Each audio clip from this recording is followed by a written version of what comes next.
but to scale up the number of brains that understand how distributed ledger technology works. And two, we intend to one day run hardware to provide infrastructural support to the distributed ledger technology networks that we believe are ESG friendly and running a form of decentralized consensus. And we host these spaces Monday, Tuesday, Thursday, Friday, starting at 3:30 Eastern Standard Time, and we typically keep them around 2 hours. And on Wednesday, we host a 5 to 6 Eastern Standard Time space on a focused topic.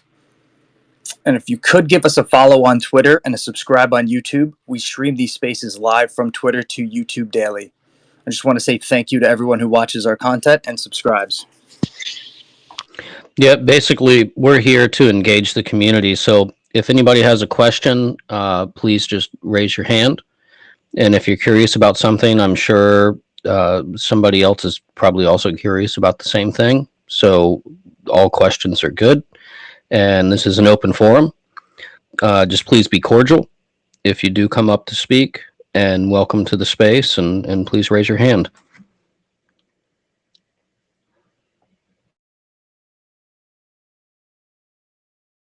I'm just going to shoot a whole bunch of invites. If you guys can't come up, it's fine.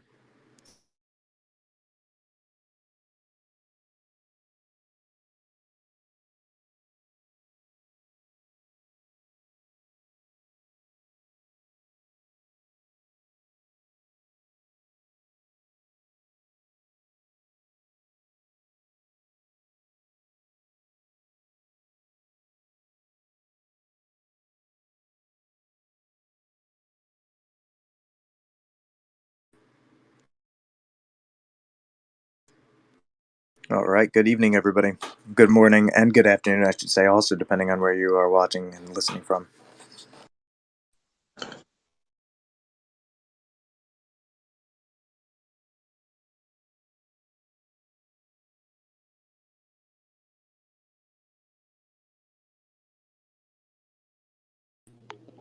Hello, mic check. Can you hear me? Yes, sir. All right, just wanted to make sure my mic was good. There's something I want to ask, but I want to verify that I find the tweet first and share it up top before I ask the question. So That's fine. I will be back.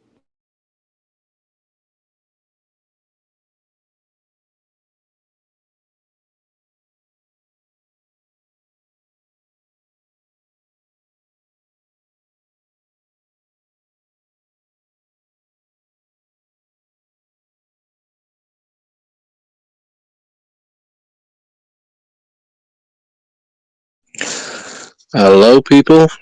How are we? Doing well. How about yourself? Yep, not bad. Just technical difficulties. I've got my headset on and it's still coming through a speaker. Just one moment.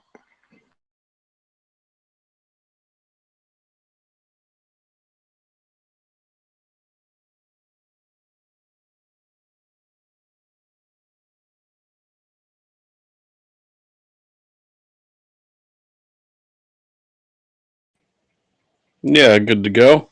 There you go. I hear you now.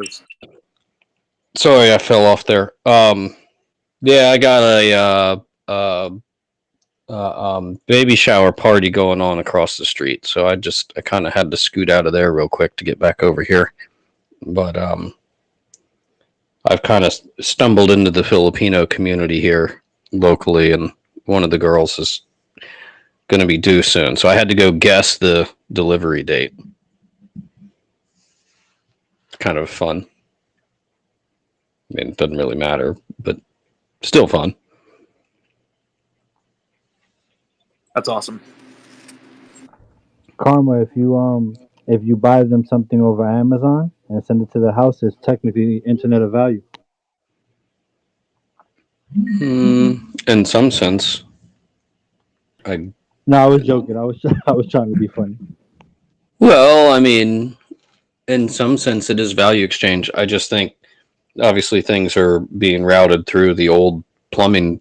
You think of like the financial system as plumbing, right? Through the old plumbing network. But yeah.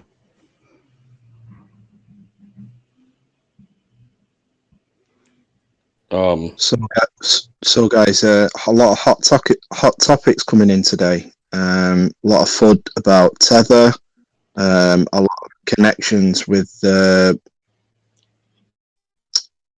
let's just say, court stuff with Tether CEOs. How do we discern whether that's a real thing, or is it fake news, or and how that affects crypto and sorry? I saw some things where some hedge funds were maybe throwing a couple $100 million against shorting Tether. That could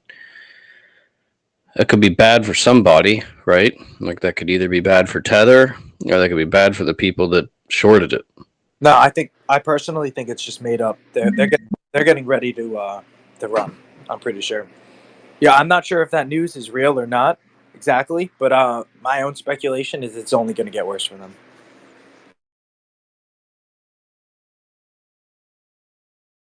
Put out some like fake news that the hedge funds are trying to short them and take them down so they can take what they can and kind of run.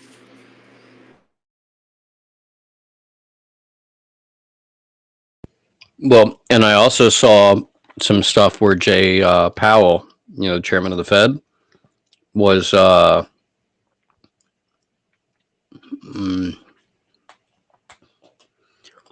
discussing stable coins in front of Congress.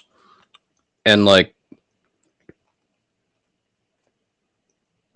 he asserted that basically if you're going to have a digital dollar, it should be done by the Fed.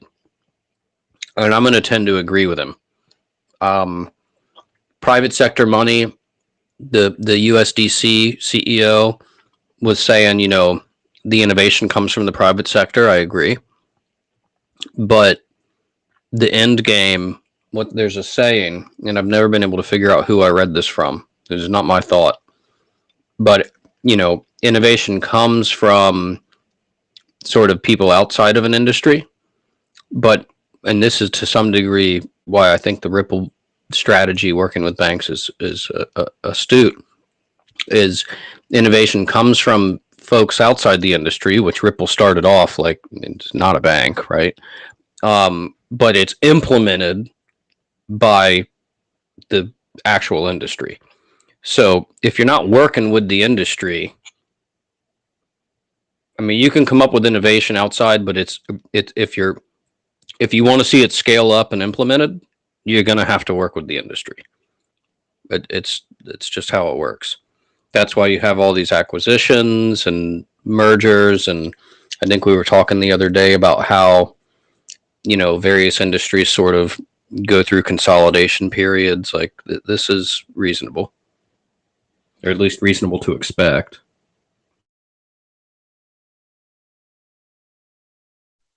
Yeah, just on that, I just found what I was looking for on talking about this topic with Tether, corruption, and everything in the world. I think it might be quite relevant. If would you guys like me to just read it? Yeah, go for it. It's a quote written in 1957. So I think it's someone's posted it and deemed it relevant for today. So it says, when you see that in order to produce, you need to obtain permission from men who produce nothing. When you see that money is flowing to those who deal, not in goods, but in favors. When you see that men get richer by graft and by pull than by work, and your laws don't protect you against them, but protect them against you. When you see corruption being rewarded and honesty becoming a self-sacrifice, you may know that your society is doomed. That's by Ayn Rand. Atlas Shrugged, 1957. I just thought that was brilliant. Yeah, I mean, I'm familiar with her work. I don't know that I totally buy it, but there's some good knowledge. There's some good wisdom that's hidden in that body of work. I really don't know that I fully. I don't think. I mean, this is what, the 50s, right? You just said. Like, we didn't have networks. Well, I mean, technically we had complexity if you really were really an academic and like knew your but nobody really did. Some of the stuff goes back to the 40s, but I don't think she was aware of some of this network stuff. And so Ayn Rand was thinking from a more this is going to sound bad, but I really don't mean it as bad, but it's just as a practical matter. She was thinking from a more self-centered like perspective.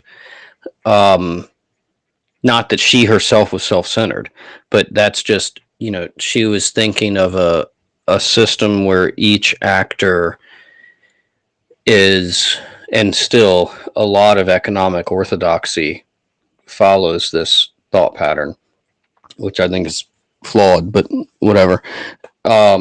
But yeah, I mean, she's thinking from a point of view where each individual actor is actually optimizing their personal self-interest. And when you step out of the sort of industrial age, because if you're going to be self-centered, right, in the industrial age, you want to be the factory, right? Because what happens at the factory? Well, you're the center of everything. All the resources, all the human resources, all the physical resources, all the financial resources flows through the factory. This is great.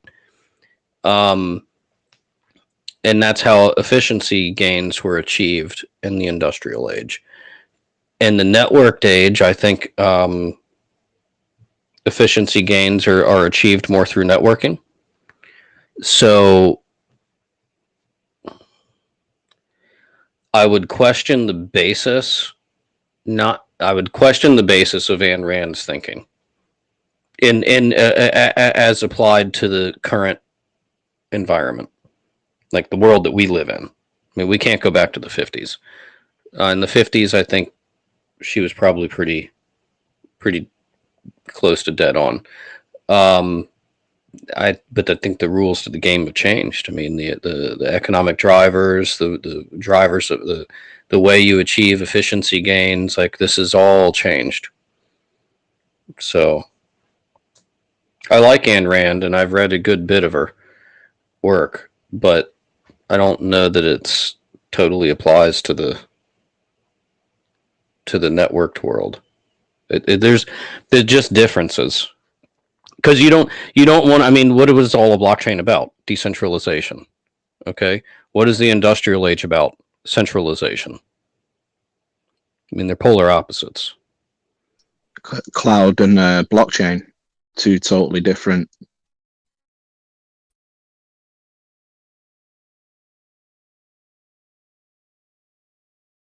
So I believe cloud is more centralized and blockchain is set up for decentralization.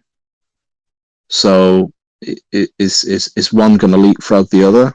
Are they going to intertwine?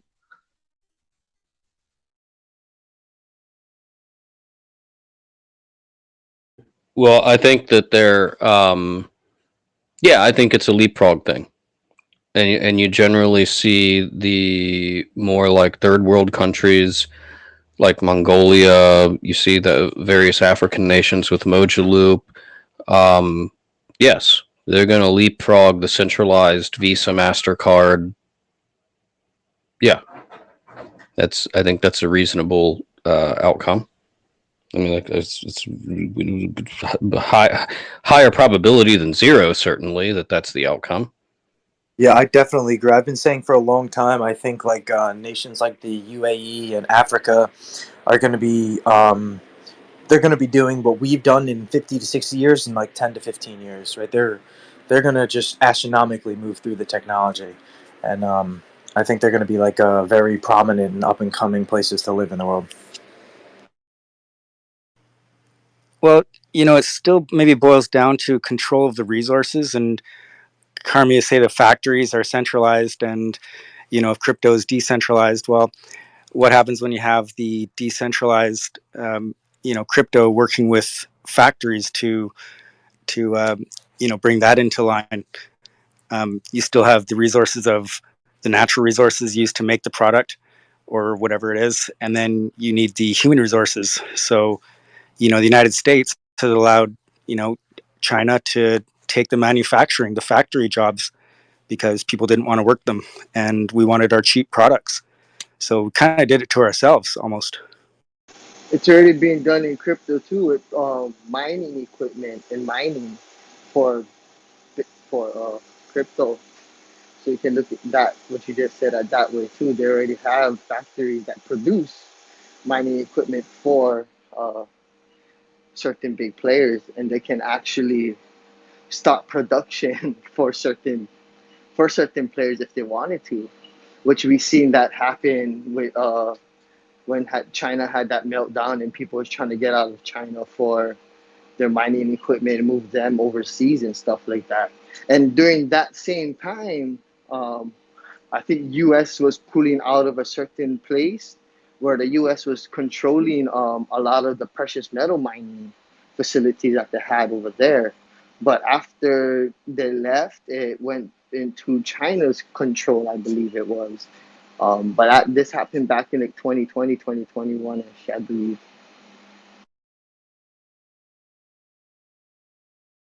Bitfury is the biggest company in the U.S. that provides manufactures equipment for mining, crypto mining. Brian Brooks is the head guy over there too.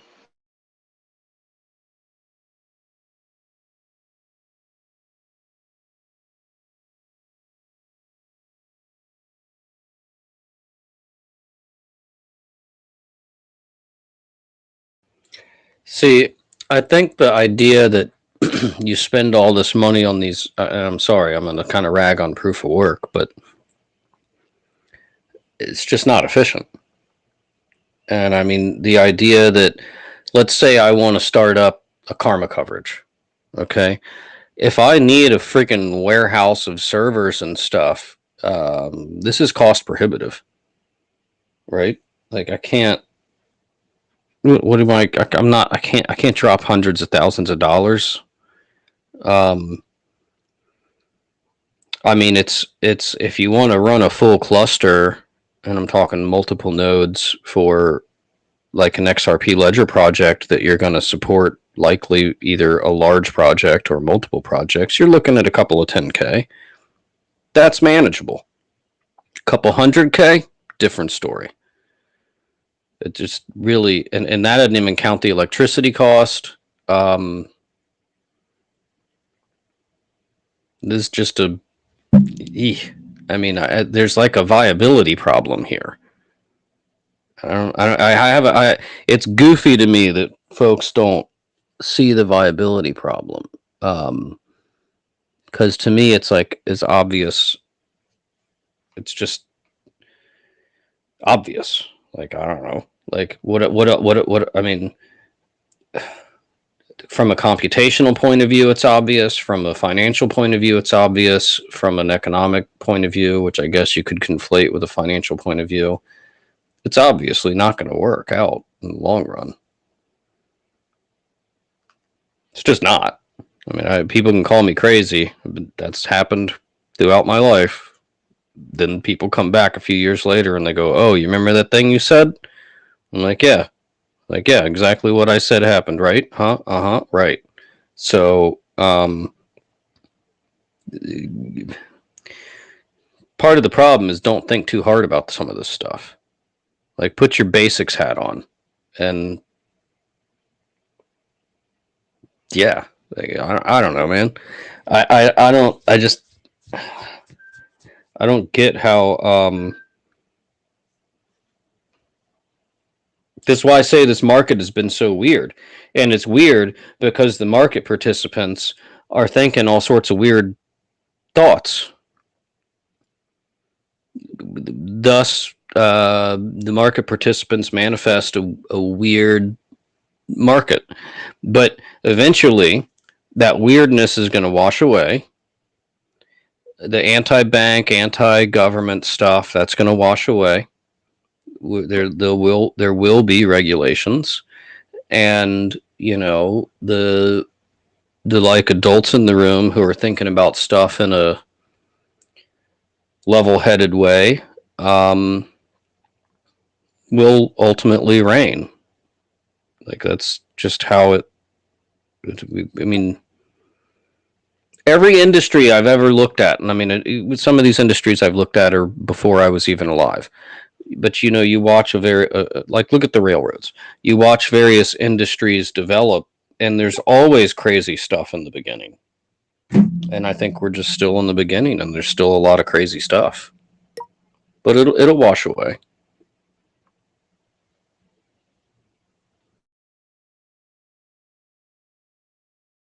This is why utility value is so important, because that's a real economic basis for, you can really do an analysis and sort of judge the utility of a token, right? And I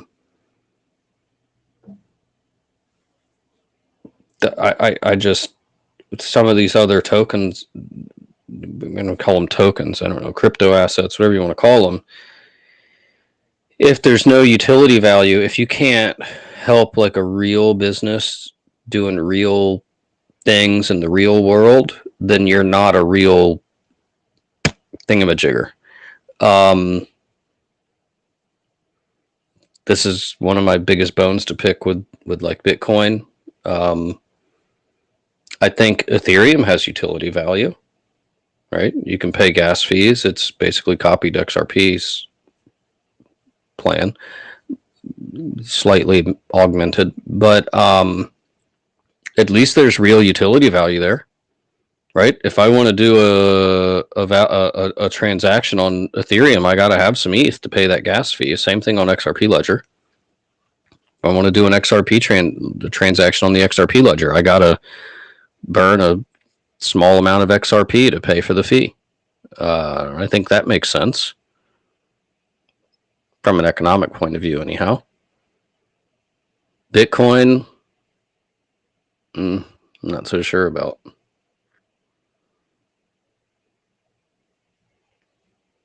I mean, the other thing with Bitcoin is it doesn't do anything. It just exists. Like, let's be honest about it. The Bitcoin Ledger doesn't do anything. The only thing Bitcoin Ledger can do is payments. And it's not even good at that. So the only thing it does, it's not even the best at, and that's kind of sad. Full stop.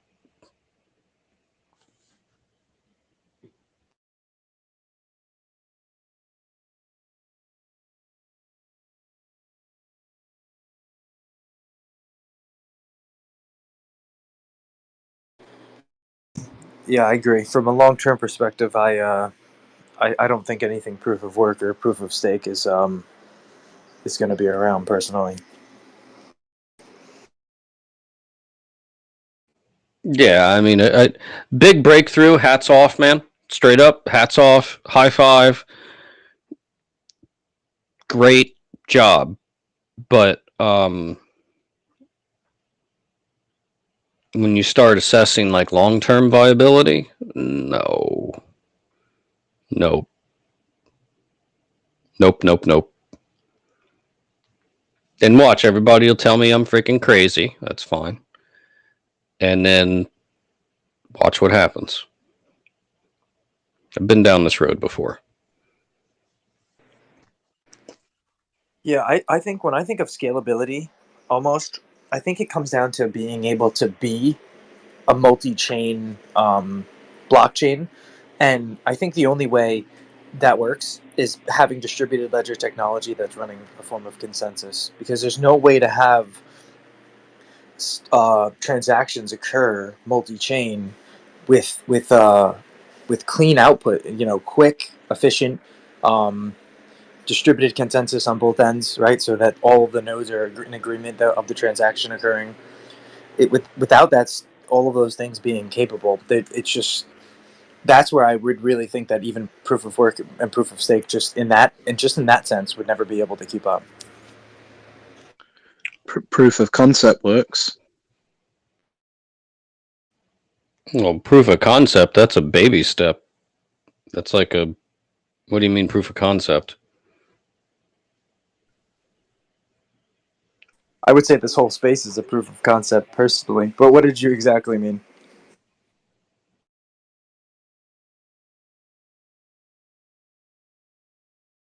Anonymous?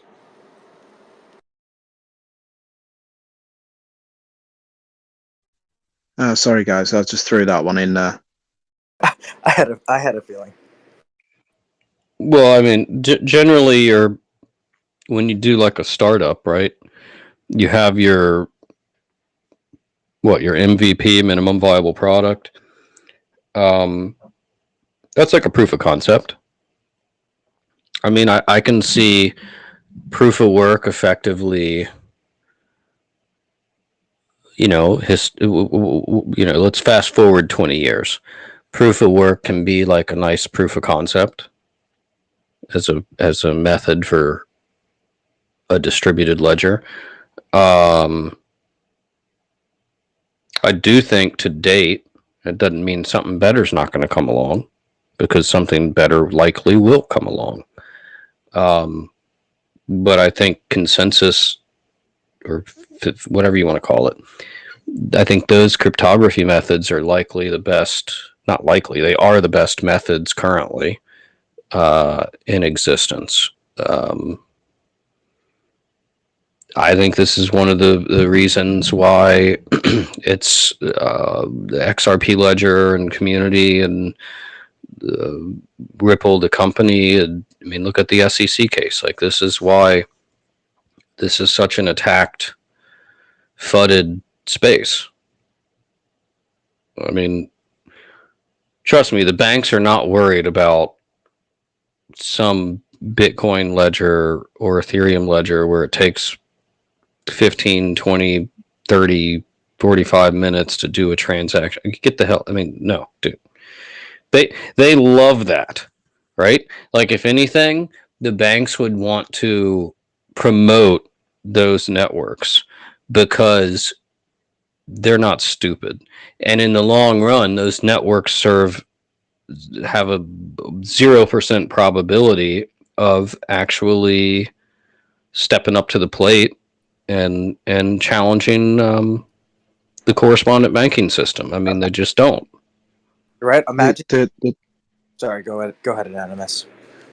No, I was just saying, like, the whole concept, the original idea of Bitcoin was it was this new thing. It was, it was decentralized, but it's total, it's total horse poop, because anyone can track that. It's public. But the whole idea of it for those people that were big on it at the time was that they could send money across, but if that was like, no one knows who the pseudonym is, Satoshi. No one knows.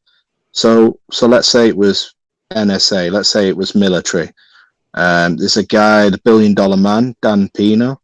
I was listening to a bit of him. So he was saying, like, whoever created that, as soon as you'd find out, he said you'd run a fucking mile. And that's exact quotation of the short video that I watched on YouTube.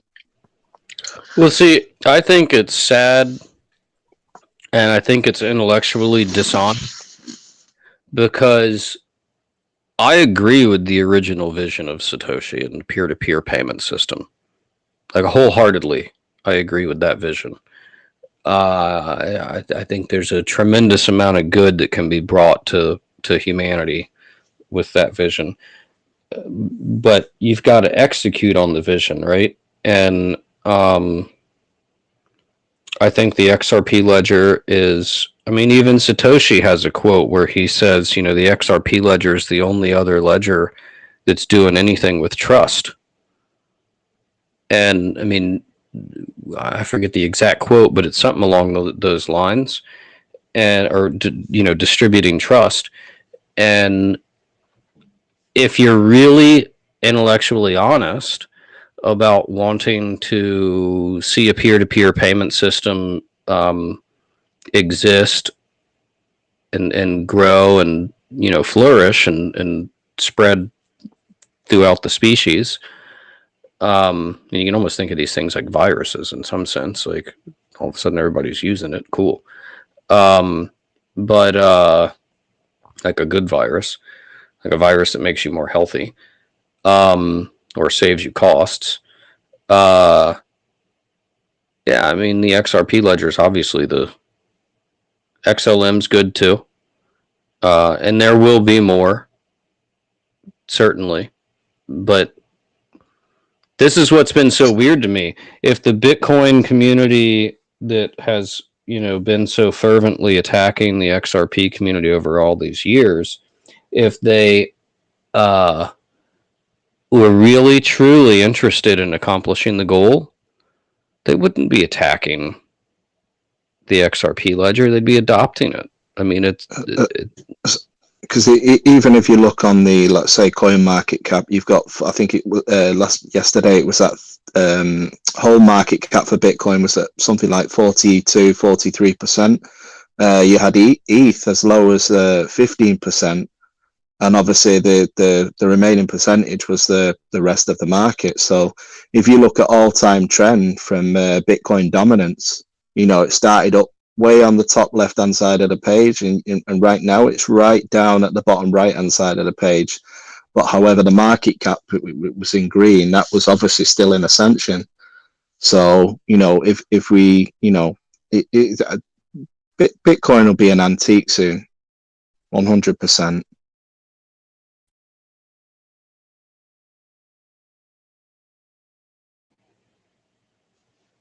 I mean, I don't know that Bitcoin will ever sort of go away, but I certainly think the dominance will fade away over time.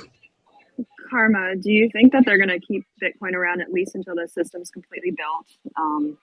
Just because it is slow, and as they're incorporating more and more wallets and more people using the system, they can use it kind of like how the race cars have the parachutes to slow them down every once in a while, from accelerating too much or like having too much of a fast burn. Does that make sense?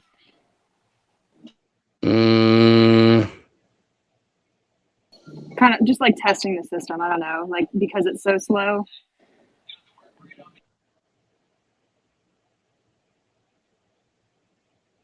Honestly, I really think of proof of work as a whoever said proof of concept earlier. Like, it's the good old college try, if you will. It's not your professionals in the room. It's like, hey, look, the glue sticks things together. Like, this is great. But it's not really a fully flushed out, thought through, designed to address the application that the market needs.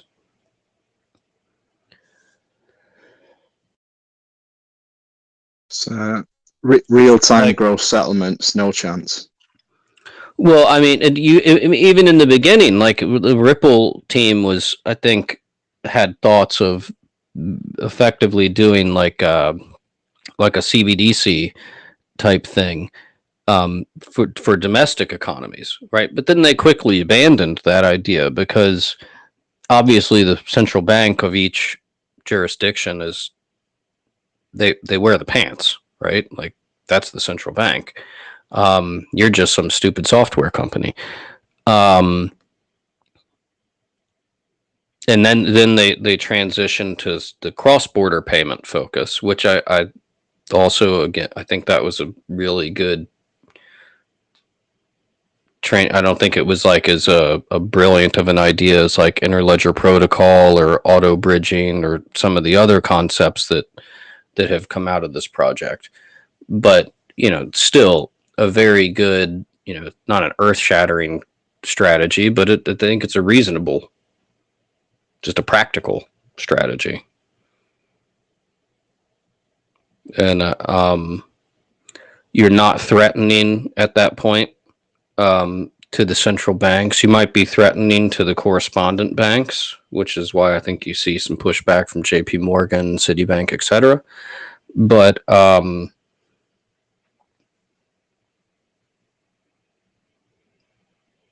from a systemic point of view, you're not. You're each central bank. I mean, for years, that some of them are rolled out already. Some of them are in the process of rolling out their RTG, real-time gross settlement (RTGS) systems.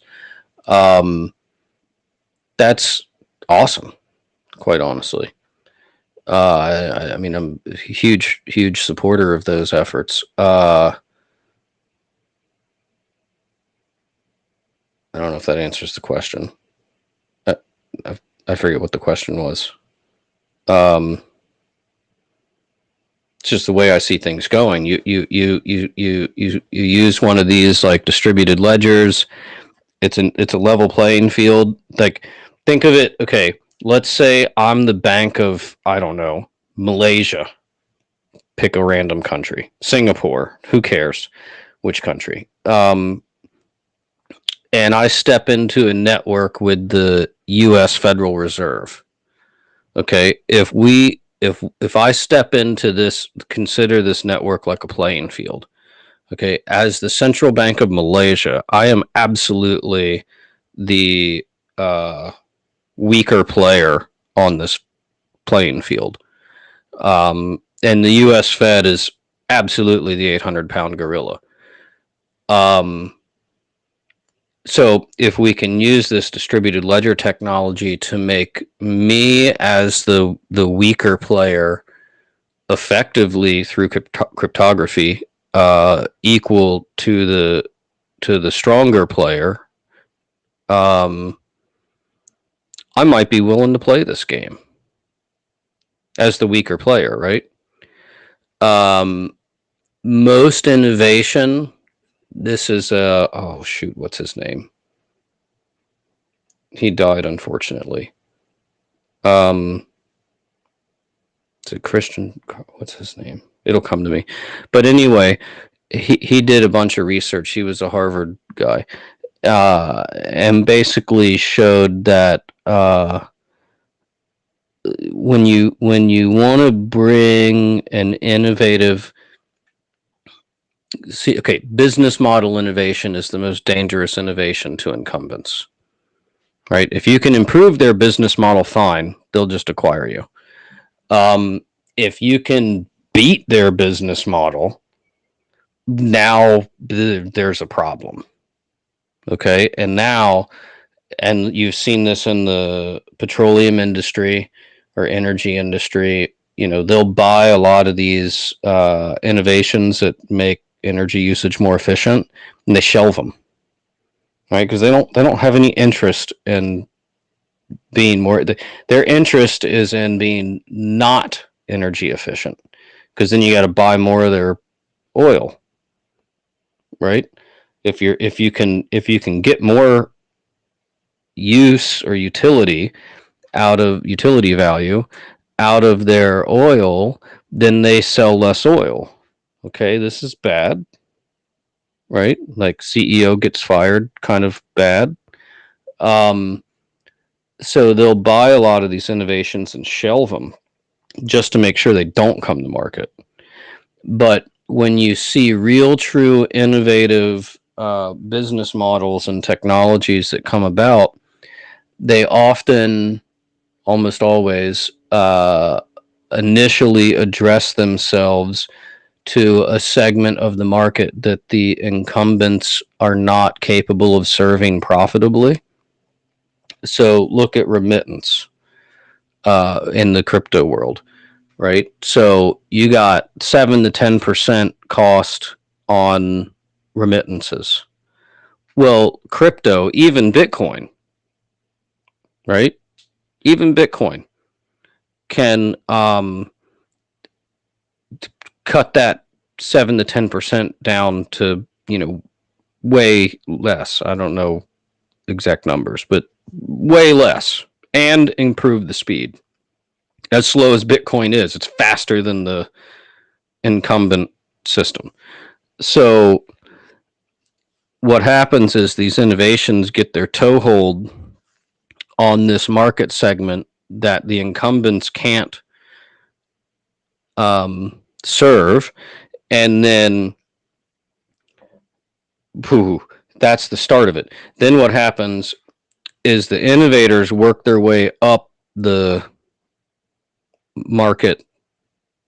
They start taking a share of the pie. Often they'll grow the pie too. So the initial growth from a innovator is generally from growing the pie. Then once they've grown the pie, they've got their solid toehold, then they start taking market share. And this is the point when the incumbents panic. I mean, really, they'll panic. They'll bust out their checkbook. They'll go on an acquisition spree. We haven't seen a real acquisition spree in crypto yet. It's coming, but it's not yet. I mean, there's been a couple, but no, really, truly, no.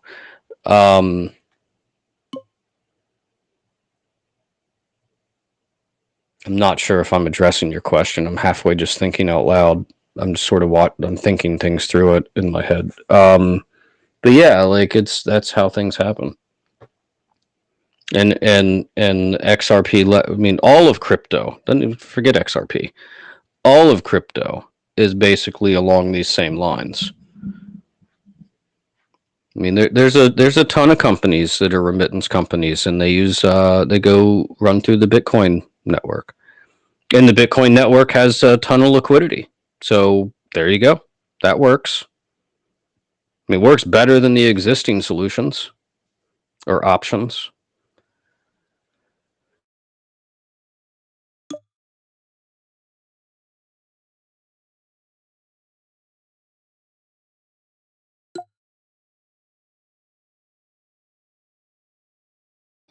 All I'm saying is if you watch industries develop, there's a bit of a pattern. It's not a perfect pattern. What is it? What's the Mark Twain thing? History doesn't repeat, but it rhymes, right? So there's a bit of a pattern. You're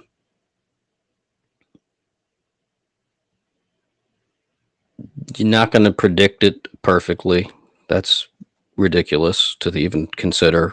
But yeah, I mean, just the way these things unfold, I don't know, man. I'm not sure if I answered your question. I hope I tried anyway.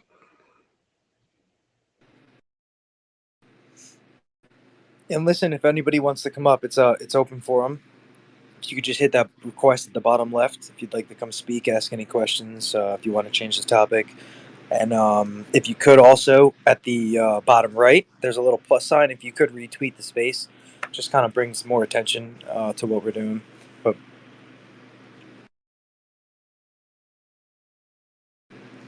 yeah, that would be great.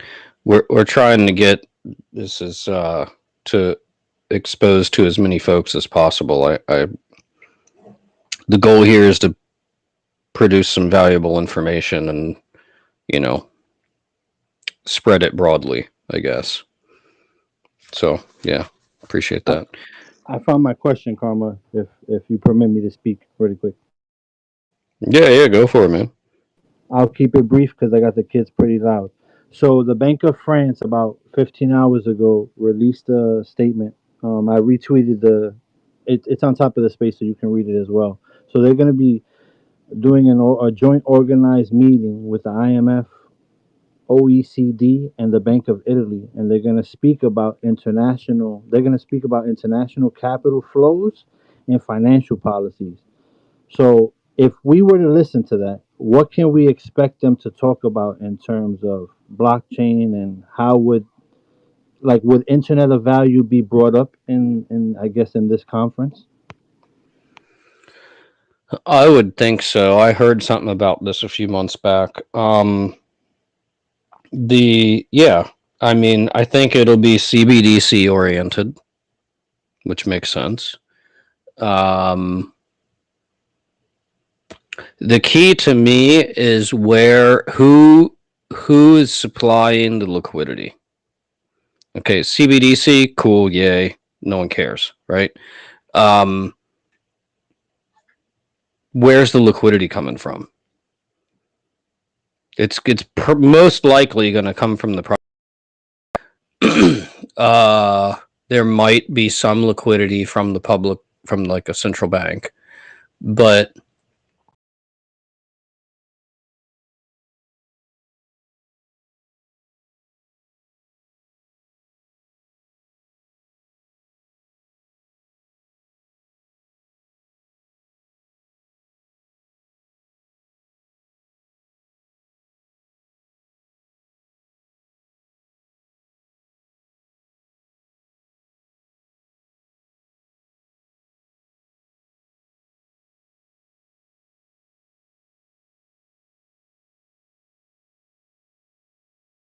liquidity, that's where the money's going to be made. It's, you look at these banks, like the money center banks, right? What do? What's their real job? They're payment processors, the liquidity providers, market makers, whatever you want to call it. There's a gazillion terms now. It's all the same function.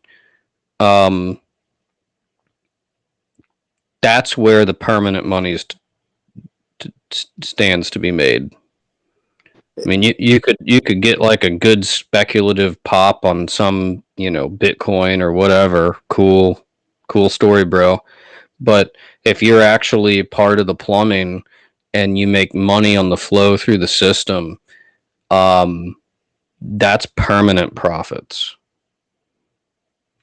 I mean, yeah. Sorry. Tom, I have Kosh just sent me a question. He wanted to ask if you could, while you're describing the industries, if the creation of fiat had the same similarities.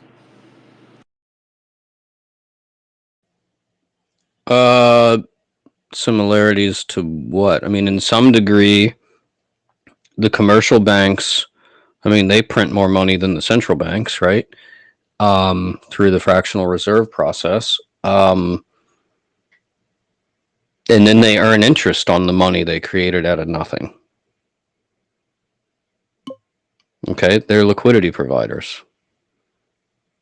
I mean, if you can earn interest on this stuff, this is why ODL and LOC, line of credit, are an on-demand liquidity ODL.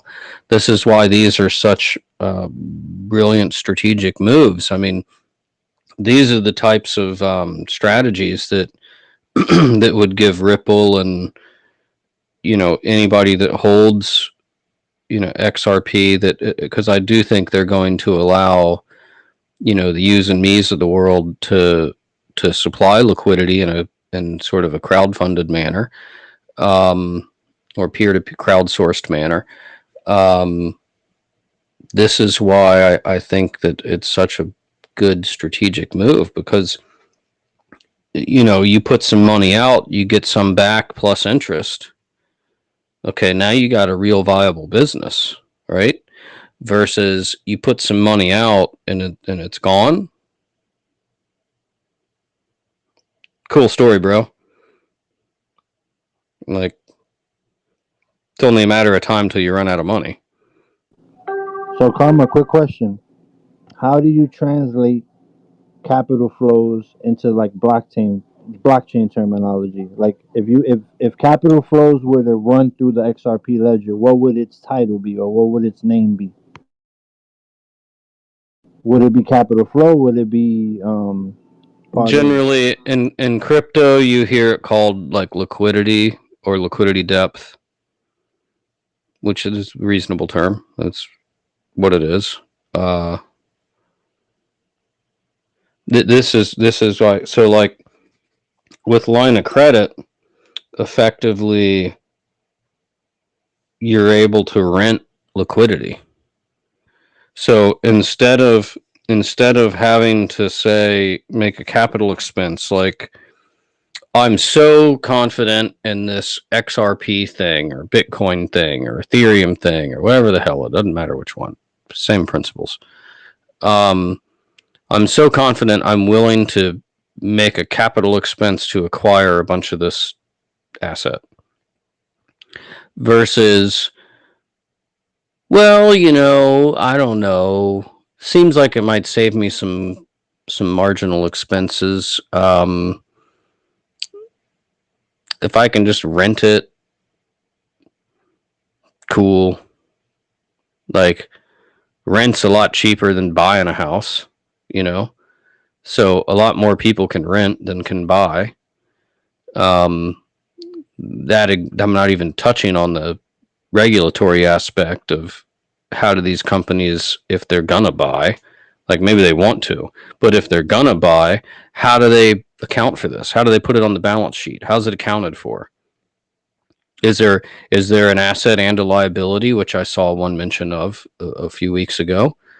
That one of the government agencies was saying if you're going to put, you know, a crypto on your balance sheet as a public company, this might have been an SEC thing, then they want you to put a liability on as well, so you have a net zero effect to the balance sheet.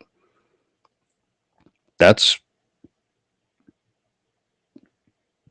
basically completely negates any type of speculation, right? Because as your asset goes up, your liability goes up, so your net effect is zero. Which I think falls in line with Joel Katz or David Schwartz comment, you know, where the best incentive is no incentive. So when I saw that accounting thing, I was like, actually kind of, yeah, I can see that can make some sense. Because at that point, you're not gambling on this stupid digital asset. I don't care which one it is. You better be using it for some sort of real world business purpose. At the end of the day, this is one of the things that bothers me with the crypto community, and has for a long time, is they kind of want something for nothing. And one, that's not sustainable. You might be able to pull it off in a brief period of time or time segment.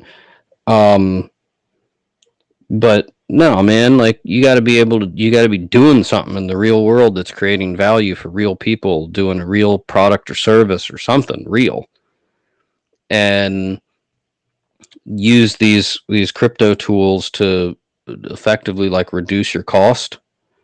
So that's the gain, right? So if I can pay, say, a couple of 10 grand to run a cluster of nodes on the XRP ledger, but that saves me, 100 grand in transaction costs. I mean, look at karma coverage. I know I haven't really fully explained this business model publicly, but karma coverage can't function.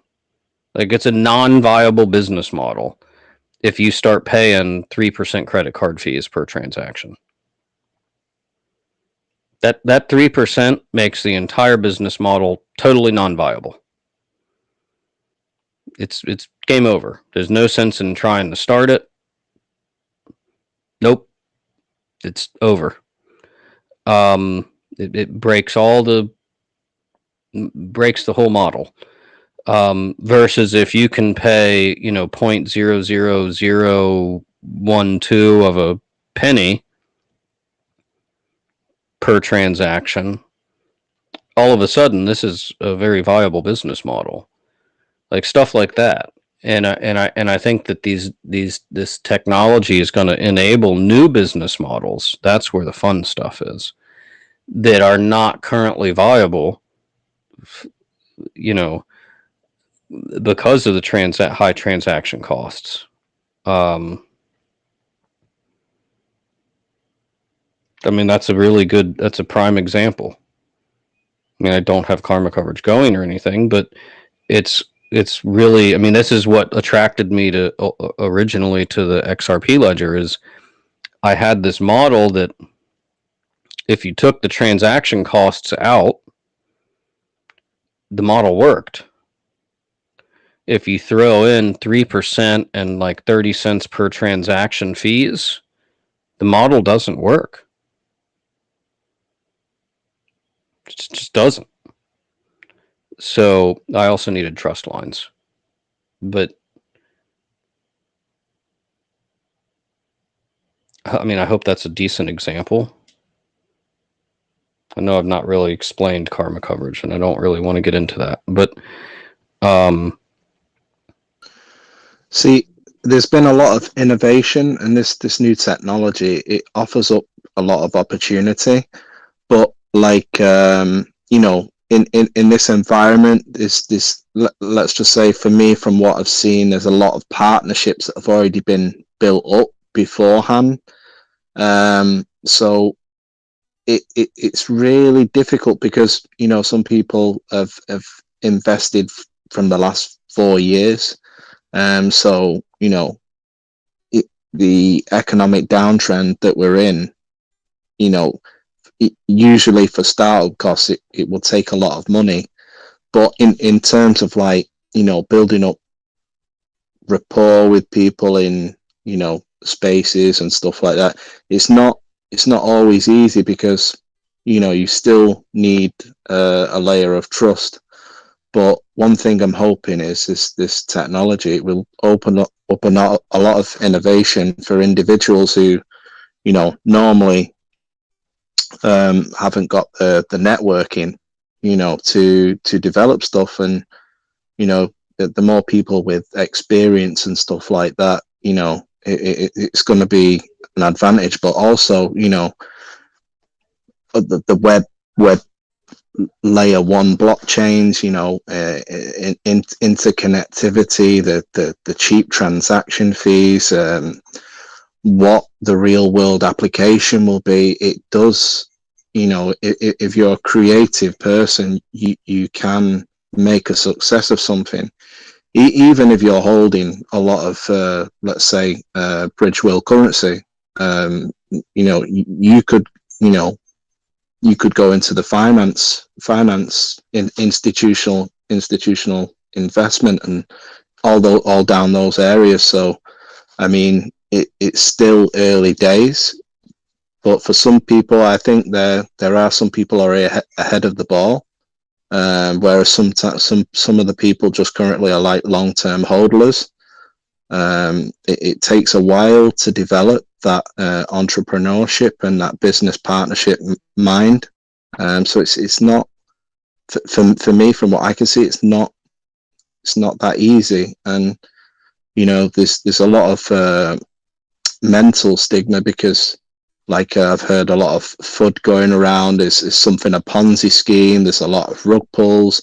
There's a lot of distrust. Some people are just trying to make a mint, thinking they can as much XRP they can get now while it's not valued very high. If it goes up, then how long will that business be sustainable? Will there be bigger people? Will it give the hand to the lower person on the spectrum, or will it give the hand to the upper person on the spectrum? This is all yet to be seen and yet to be found out. I think we're in really interesting times. I just felt like I needed to say that. No, I agree with you. I think I was gonna make this point a minute ago, and then I just moved on to something else. But the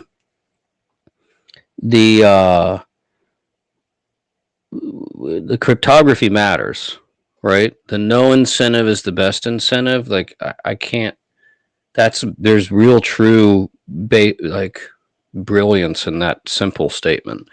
When you look at like a proof of stake, okay, so let's just be real. JP Morgan effectively, as far as I can tell, owns or has a significant influence over consensus in Ethereum. That is what it is. So if you move from proof of work to proof of stake, what happens is you lock in JP Morgan's control over the system. Now, if I'm JP Morgan and I've put this in type in writing, dude, this is a freaking brilliant strategy, right? Because they don't want to lose their grip on the being a money center bank. Like that's an existential threat. Okay. You don't want that.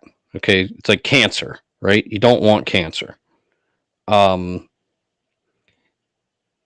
if they move from, if they dominate during the proof of work side, during the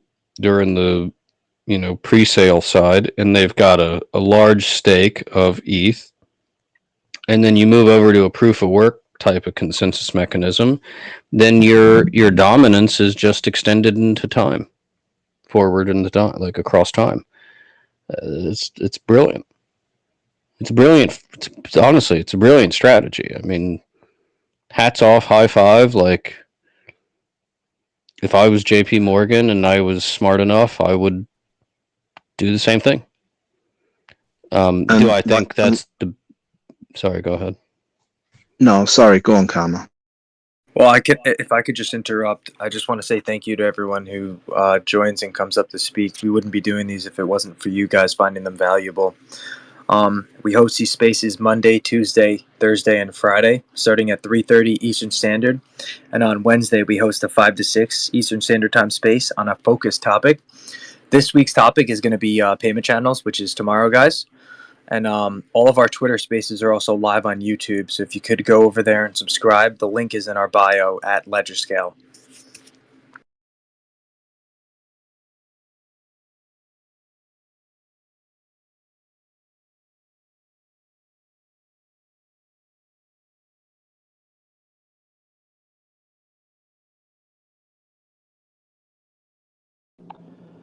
So I know we don't mention it a lot because I know we're a little bit of an older crowd. We have some younger people, but I believe the metaverse is going to be a pretty big stepping stone for businesses. I mean, I know for gamers it's going to be great, but in terms of like educational purposes, um, business purposes, advertising, marketing, it's going to bring so much more value to all networks because now you're going to have companies that are going to have teams that advertise and have marketing teams in the real world, but then now they're going to have a metaverse team that can also do the same thing. So it's going to be really interesting to see how these big corporations and even these private corporations, like for example, I think of like the movie Minority Report, how they would use memory to go back in time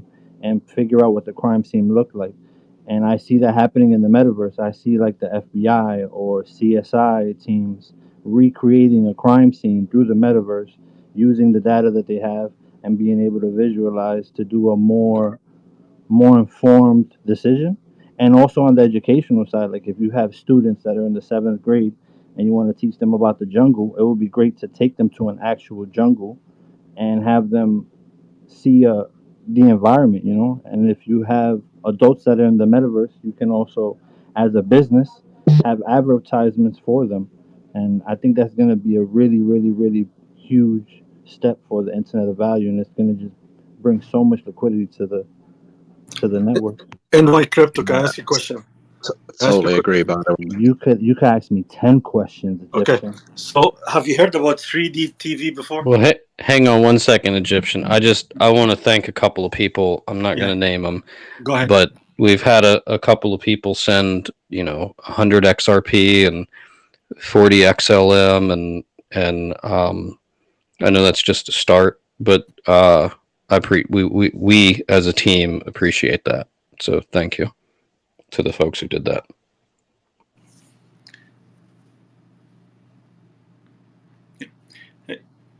And like crypto, yeah. So the question is, did you hear about 3D TV? Well, Yes, I mean, I know it's a thing. It's been coming. What? I know it's a thing that's been coming. Like, it's a technology that's... Yeah. How high it was? What do you mean? Like how high 3D TV was was before? Like, you mean like expensive? Like how much it cost? Or... No, it like 3 years ago, 3D TV, or maybe 4 or 5 years ago, it was so hyped. Like everybody's talking about 3D TV. Now you don't hear about it. So I'm not saying metaverse is not gonna happen. That's not what I'm saying. What I'm saying is uh, like I want to wait and see if it's gonna really happen or no. You know what I mean? Well, instead The of Egyptian. doing Oh, I'm 3D, sorry, Def. they What? so I would say instead of doing like a 3D TV, they did 3D goggles, right? Like that's where they went instead of the concept of 3D TV. But I mean, you could think of like IMAX, right? They have a lot of 3D movie theaters. I think actually that exists. Yeah, so I was gonna say, I remember back in the day, New York had maybe 5 or 6 years. I mean, 5 or 6 movies a year would come out that were 3D. You know, you go, you put the glasses on, and you go watch it. Some people liked it, some people didn't, because I was a person who couldn't I afford contact lenses. Wait, can you hear me? yeah. Are you able to hear us? Yeah, we can hear you. I Yeah, think I'm sorry. It gets a little loud in my house, and I had to run to the other room. I apologize. you're. So movies used to come out a couple of years ago, maybe 5 or 6 movies a year that were in 3D. You can only see them with 3D glasses. Some people liked them, some people didn't. I was one of the people who enjoyed them, but I couldn't watch them because at that time I couldn't afford contact lenses and I just had my old glasses. So it was a little uncomfortable for me. Then people took a pause and they started introducing 4DX. And 4DX is you sit in a chair and you experience the movie. So, It's for example, shaking. I Yeah, the went to chair go would be see shaking, stuff like that. I went to go see Top Gun Maverick, and I went to go see it in 4DX, and it was a great experience. You know, you have wind blowing in your hair. But then they also introduced something called Screen X, and what that is the walls on your left and your right become part of the screen also, so you get like an immersive Experience. experience. And I believe that what corporations are doing is that they realized, or movie theaters are doing, is that they realized that the metaverse was on its way, and they realized that 3D wasn't it. They needed to have people get used to movements and have screens all around them so that they can have these quick movements that they're not used to before they introduce an actual metaverse where you're going to be able to feel stuff, you're going to be able to move, stuff is going to, you're going to be like fully submerged. So they're getting the people ready for it. They even have Van Gogh experiences. They have Van Gogh experiences a couple weeks ago that it was exactly the same thing. You go into a world that is just screens So, everywhere and you're inside of that world. So yeah, they so it's transitioned from 3D into more of a let's prep the people for the metaverse. it's kind of like they've been working on reverse order instead of making the real world more like a computer. They're turning the computerized world into a reality. Is that like, reverse engineering? Yeah, and I think they're also taking into account the handicapped population that wasn't allowed to really do a lot because they were immobilized. Now you can have a platform for a large percentage of the population to actually bring value to companies because they can actually go to different locations. It's just through a metaverse platform. So the movie theater is really like it's not a ginormous thing but it's something like a predictive program where you get people used to stuff and then slowly start changing and then it becomes the normal. Yeah, the weird thing to me, the funny thing is that I got my first VR headset. I had the HTC Vive. I don't know. I bought that maybe 5 years ago, maybe even 6 years ago. And there's all sorts of content in there. You can visit like almost any place in the world you want, like you were mentioning. NYC Crypto about going to the jungle for kids or whatever. And then there's other things as well. Like there was this app for IKEA. You're designing a new kitchen. You can actually measure your kitchen, put in the inputs and the dimensions, and then like pick the parts that you want, and then like from there available cabinets and see what would fit in those dimensions, and then like be in your kitchen real time as it would look with those cabinets and handles and everything like that. And that was Yeah, like already like something from 5 years ago, right? So like I'm not sure why all of a sudden like, and that was just we just called it VR back then, right? And now all of a sudden everyone's calling it the metaverse and like associating it with cryptocurrency, and like everything needs a token for some weird reason. Like all this stuff already existed 5 years ago without a blockchain or a token. You don't need a blockchain or a Scam, hold token on, to do Scam. any of Well, this. Scam, can I say something? Can I say something? I was so surprised that Scam is high in something, but then Scam turned around and he went back to his old self. I thought he was actually hyping metaverse. So I saw Scam was hyping metaverse, and then well, I was like, what's going on? And then he went back and well, okay, scams. I mean, I think that part of this situation is the accounting. I mean, at the end of the day, all these blockchains are just accounting tools. So if you've got, let's say I play, and I don't even know because I've never played Fortnite for even 60 seconds. But let's say you play Fortnite, and I'm assuming, possibly wrong, that that you can get like a sword or a shield or some sort of digital asset in the game of Fortnite. And at that point, the accounting is done on Fortnite. Whoever runs that, I don't know what company runs that, but whoever runs that game, all the accounting is done on their centralized ledger. Versus if you throw these digital assets onto a blockchain, that company can still make money on the flow, almost like a market maker, Karma, right? can I say something about this? Remember, I sent you a video about the NFT where actually a guy in the video was saying about I don't know, the ape, whatever, and the Nazi and all of these things. Remember, before it's actually become a big deal, I sent you a video. This guy actually, his channel, I watch his channel, and he's a video gamer. And he says that actually video gamers hates NFT. They don't like NFT. They don't want it to be in video games. And I was Well, really they're surprised. doing it over Ethereum, and it's slow and freaking expensive. I He don't blame them. he gave a lot of reasons why they don't like NFT in games, and What I were the was reasons? really yeah, like I can find his videos. I'll send you one of his videos, and I was so surprised that he was saying that. But he's a video gamer. Like even his channel, it's actually it says like video game something, but he's involved in crypto too. And he talked about the NFT, the ape. He was one of the first people who talked about the ape thing, Nazi stuff. you know he was the first, he was one of the first ones. So he's involved with crypto and he's involved with video game, and he kind of slammed NFT for video games. Yeah, so you know I actually play Fortnite, and Fortnite for the last couple of years has been the highest grossing. The company that makes it has grossed more than any other company on any other game in history by far. With their really clever freemium model, it's free to play, but you have to pay if you want certain upgrades, and it doesn't actually make you better at the game. It's not pay to win. It's just how your character's dressed. It's how they look and silly dances you can do and so forth. And when I used to play the game, I used to ask. There's a lot of young kids on the game, but there's some older people like myself. But I used to ask everybody like, are you like upset that's like your dance is on the Fortnite servers and like not on a decentralized blockchain?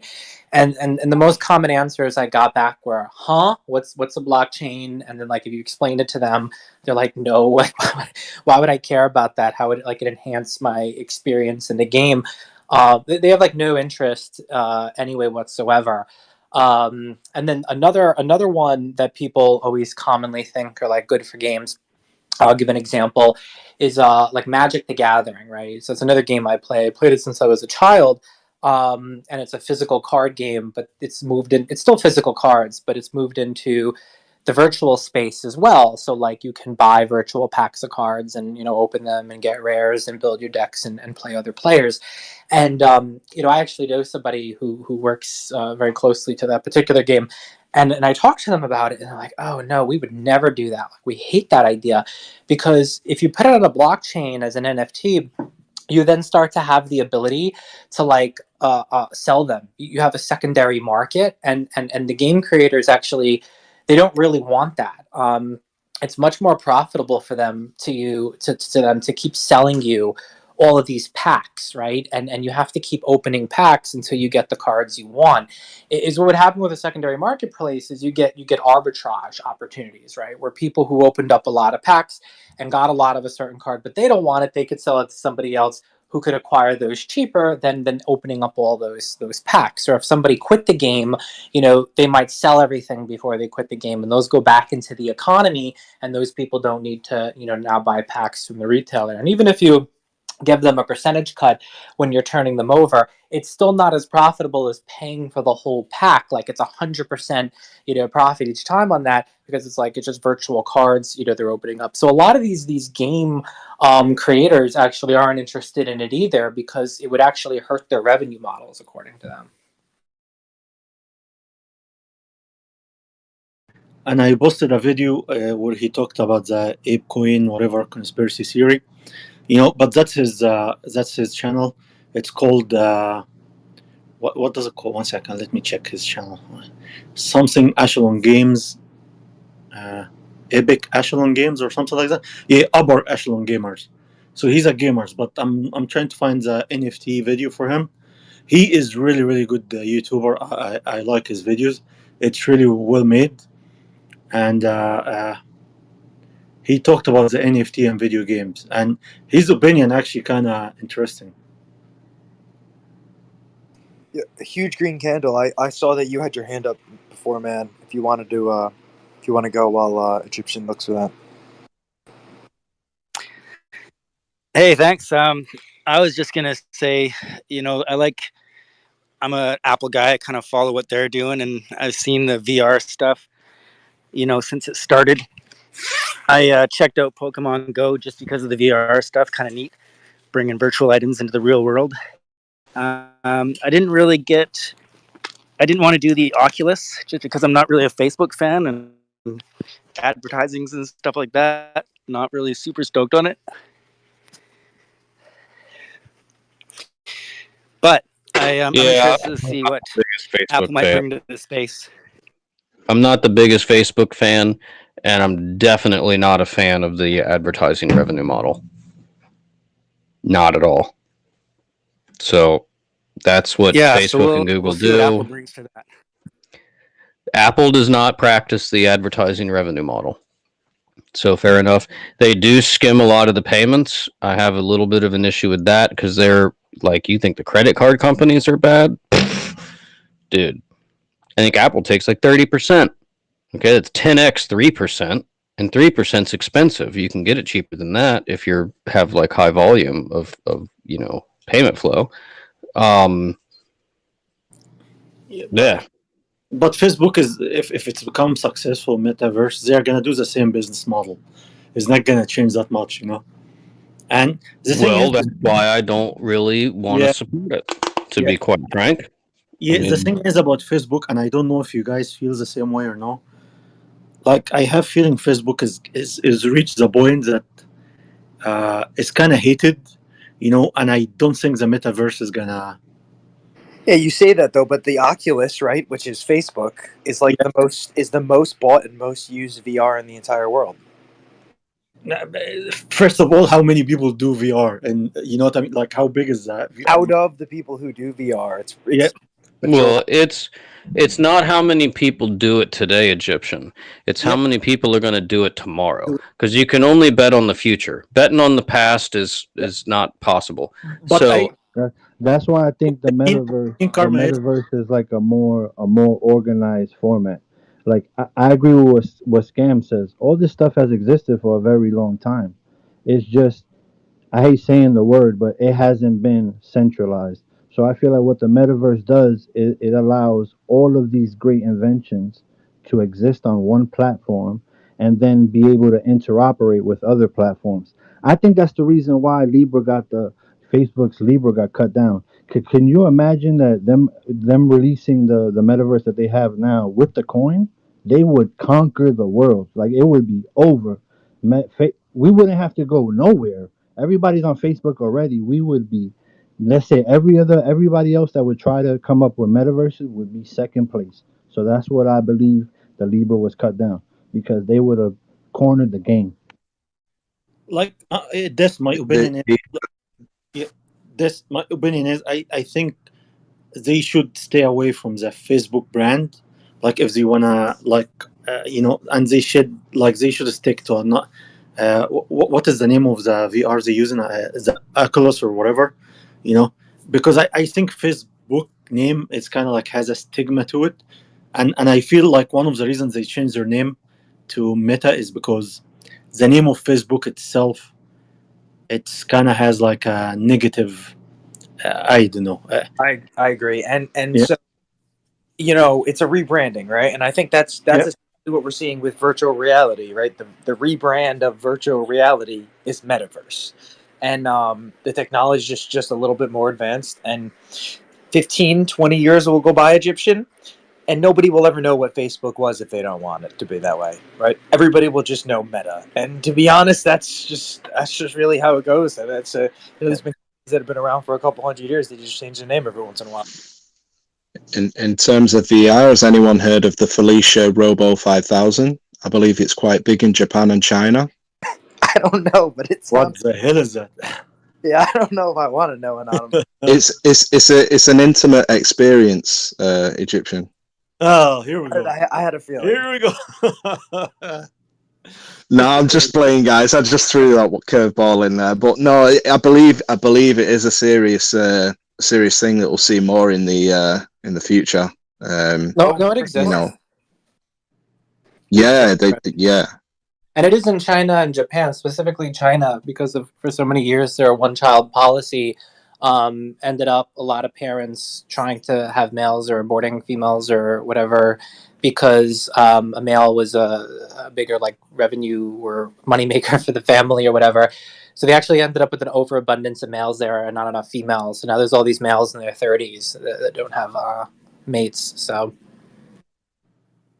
But women spend money. They need more women. That's where the economy actually goes. Yeah. No, seriously. That's actually true, Scams. I was reading about that. I don't know, maybe 10 something years ago, and it was like you're setting up some dominoes here that maybe won't fall down. So um we'll go with handsomely or in a desirable way. Like it really is they got a gender gap that they developed. I see that we have Brooklyn Samurai and Costa. If you guys have any questions, you could cut us Yeah, off. We're over here rambling. I had a question for scams, right? So I totally agree with the premise that you kind of set forward, but could you kind of articulate that in the context of, let's say you didn't ask it like, would they like their items on a blockchain, right? What if you had just simply asked them, would you like control of your assets so that you don't have to probably give them up for a much lower cost, right? By keeping them on their server as control, having full control and being able to get maybe a better market value for all the items once you decide to like leave a game or something like that, right? I think the question that you asked kind of confused them, and you probably didn't get down to the answer that may matter as it compares to whether you would want it on a blockchain or not. Yeah, I mean, ultimately, the way I just like re-articulated it here, maybe was a little sloppy, but I mean, when I play and I'm on mic, and if other people are on mic, sometimes people don't get on mic. I've asked it in many different ways, and basically, is what it boils down to is people don't really see like what the advantage to it would be. If it was stored on a blockchain, like would I still log into the game? Would I still, be able to like wear my costumes? Would I still be able to? Oh, could you just go on mute for a moment? You got a lot of background noise there, Kashta. Thank you. So yeah, so basically, like they didn't really understand like what the benefit was to them, right? Like what does it do different than I can do, today? And that's where the biggest gap really was. In Fortnite today, and this is a big part of what I was also saying about how they feel about it from the developer side of it. They don't let you today sell any items to any other person, even if it's in game, and they don't let you transfer any items to anybody else. Because if they had a transfer function, you end up with an outside black market. So I don't know how many of you ever played Diablo 2, but this is probably like the best example I have for it. I don't see any hearts coming up, so it's really disappointing. I figured somebody played Diablo 2, but it was one of the biggest like video games of my generation. And in the game there was no way to like sell any items that you had, but you had a trade window where you could simply trade anything you want with any other player that you want.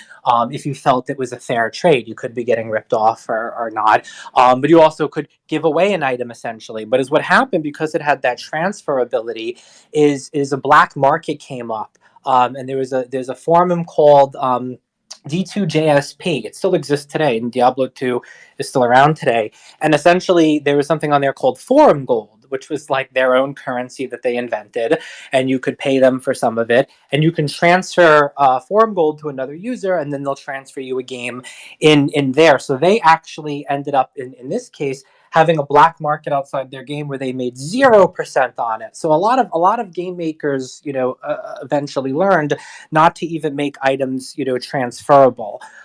So if you actually asked a lot of people, would they like to be able to transfer their items, because they would be able to sell it? I think the answer would be yes. I mean, that's probably the most attractive thing about it, that they'll be able to resell their items. But then if we go back to the original, root of it, a blockchain, right?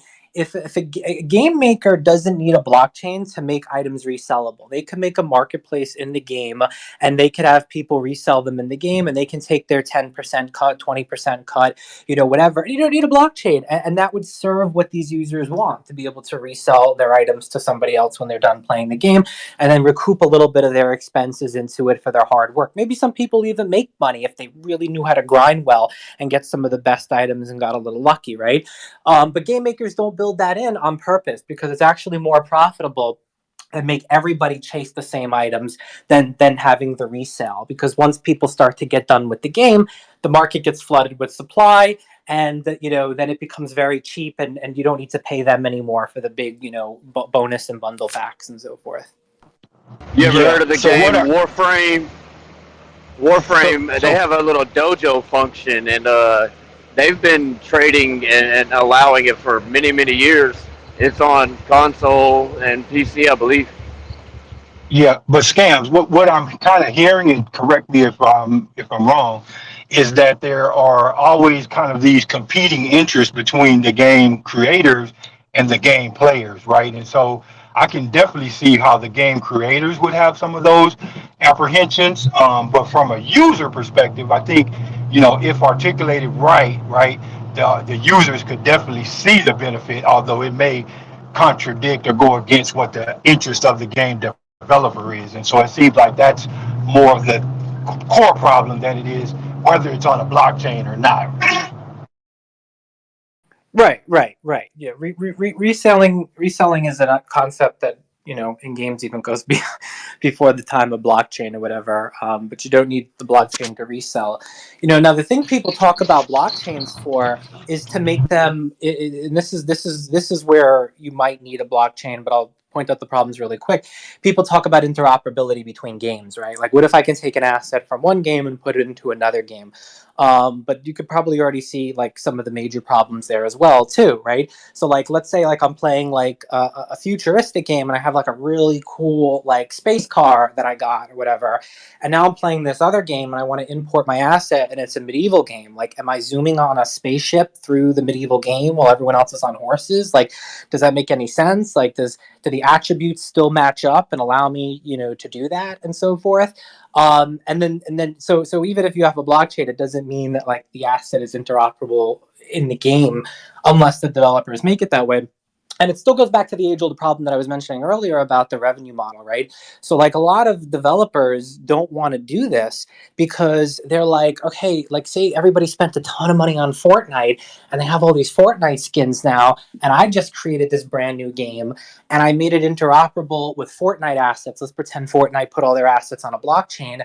So like everybody might want to move their Fortnite assets over to my game, and not actually make a lot of in-game purchases because they already have all these Fortnite assets. So like they've made all the money, and now I developed this brand new game, and my revenue model's not that great because I let everybody import their assets, into that game. Or even the same company makes Fortnite 2 or something like that, they'll cannibalize their sales in Fortnite 2 if they allow you to import assets from Fortnite 1. And there's a lot of cost that goes into to game development and so forth, and the thing people don't realize is like it's just the assets that live on the blockchain, right? The games itself still have to be run on centralized servers. That's another thing I try to explain to people. People go, "Oh, well, the game will be decentralized. You won't need permission to play it, and this and that." And I'm like, always telling people, "No, it's absolutely wrong. You'll still need a login and so forth. And even if the login is with your public key of your wallet and so forth, you still have to log into centralized servers that can play those AAA rated games. It takes like a lot of power to be able to do that and connect people and everything. Like some of it's running locally, but a lot of it's running on the server as well, like the connection of people and the chat features and the bosses and everything like that. So like that still costs a lot of money, right? For these people to stand up. And in addition to costing a lot of money, they could still ban you. Like, yeah, I still own my asset on the blockchain, but I could never play the game again because I cursed at a bunch of people in there and they banned my public, wallet. Now maybe I could make a new public wallet and I can transfer all the assets over there, and that's a way to get around it. But it's still centralized on the platform. It's just your assets that are quote unquote decentralized on the blockchain. So question right quick: is it possible to decentralize the code that's actually executing the game? That you kind of said it as an assumption that it has to be that way, but I'm just curious: does it have to be that way? Like, could you have a hosting service that was decentralized that could, individually let the basically the node or validators right run that code and then get compensated for just providing access to the game? Yeah, yes and no. Basically, though, for the types of games people play today, the answer is no. There was a game I used to play many years ago. It's still around, believe it or not. It's called Kings of Chaos, and it's an online web-based game where it's just all text, and it would tell you like, this is how many soldiers you made, and oh, like 200 just died in the fight, and this and that.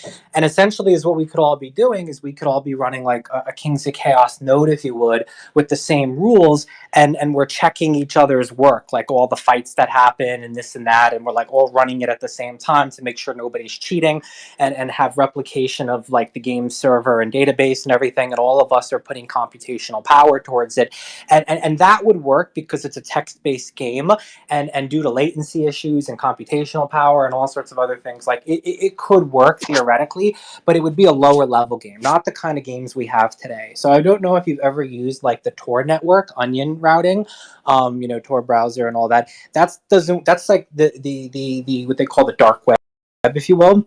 That's different than the traditional internet, and there's no centralized servers. The way basically that works is the people who want to participate are hosting files for the web, and it's replicated among many different machines. And when you call an address, it doesn't have a typical DNS server, but there are these linked machines that act as DNS servers and tell you whose host is the closest to you with latency and ping rate, and pull the web page from there. So like you can never take down a website on Tor or Onion because it's run by the users who are putting their computing power towards it to make a decentralized web. So there's no centralized web service.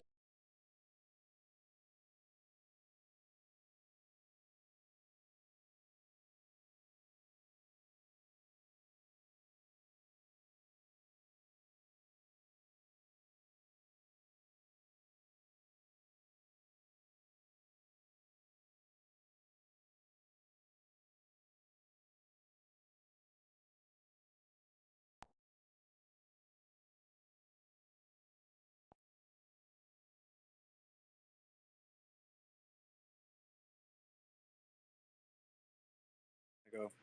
Um, All right, thank you. First off, thanks guys for having me speak. Two parts, I guess. Well, first, I wanted to say to Egyptian, I'm also a fan of upper echelon gamers, and I think thank you for sharing that link earlier. I think that's really awesome that there's other people who view the different influencers out here in this space. Um, One of my questions was there was a news story yesterday about Grand Theft Auto 6, for example, and how users will be able to earn in-game currencies and to also trade.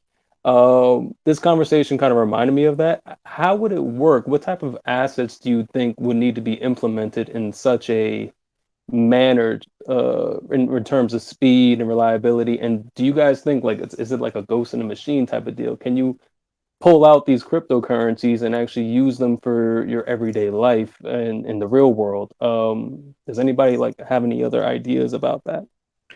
Yeah, so I think when it comes to like everyday usage, right? I don't think personally spending digital assets, cryptocurrencies, any of the sorts. I think, and that's why I always say I think the biggest thing that's going to come from the concepts of this space is stablecoins and maybe CBDCs, right, for central banks. But stablecoins, I think, would be typically what you'd be using to make purchases, and most likely in-game purchases and stuff like that too. Maybe a game makes their own currency, like and has some sort of DAO or some sort of decentralized organization behind it. Um, but I don't know if it doesn't need to have that. I would say, um, yeah, I would. It might be stablecoins. Think we're going to make. I don't think it's a good idea to use an asset that one day could be worth $1 and the next day be worth 50 cents to make purchases for. It's not reliable. So I kind of see it as it could be used maybe as a reward, a in-game reward system, or like a bonus privilege. Like if you've been able to accumulate, let's say, 100 in-game,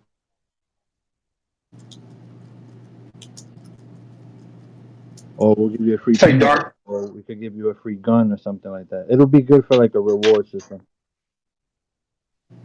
Excuse me, Def. I got a question based on what you kind of just articulated. And I'm not speaking from a literal standpoint, obviously, but if you're a person who's holding XRP, right?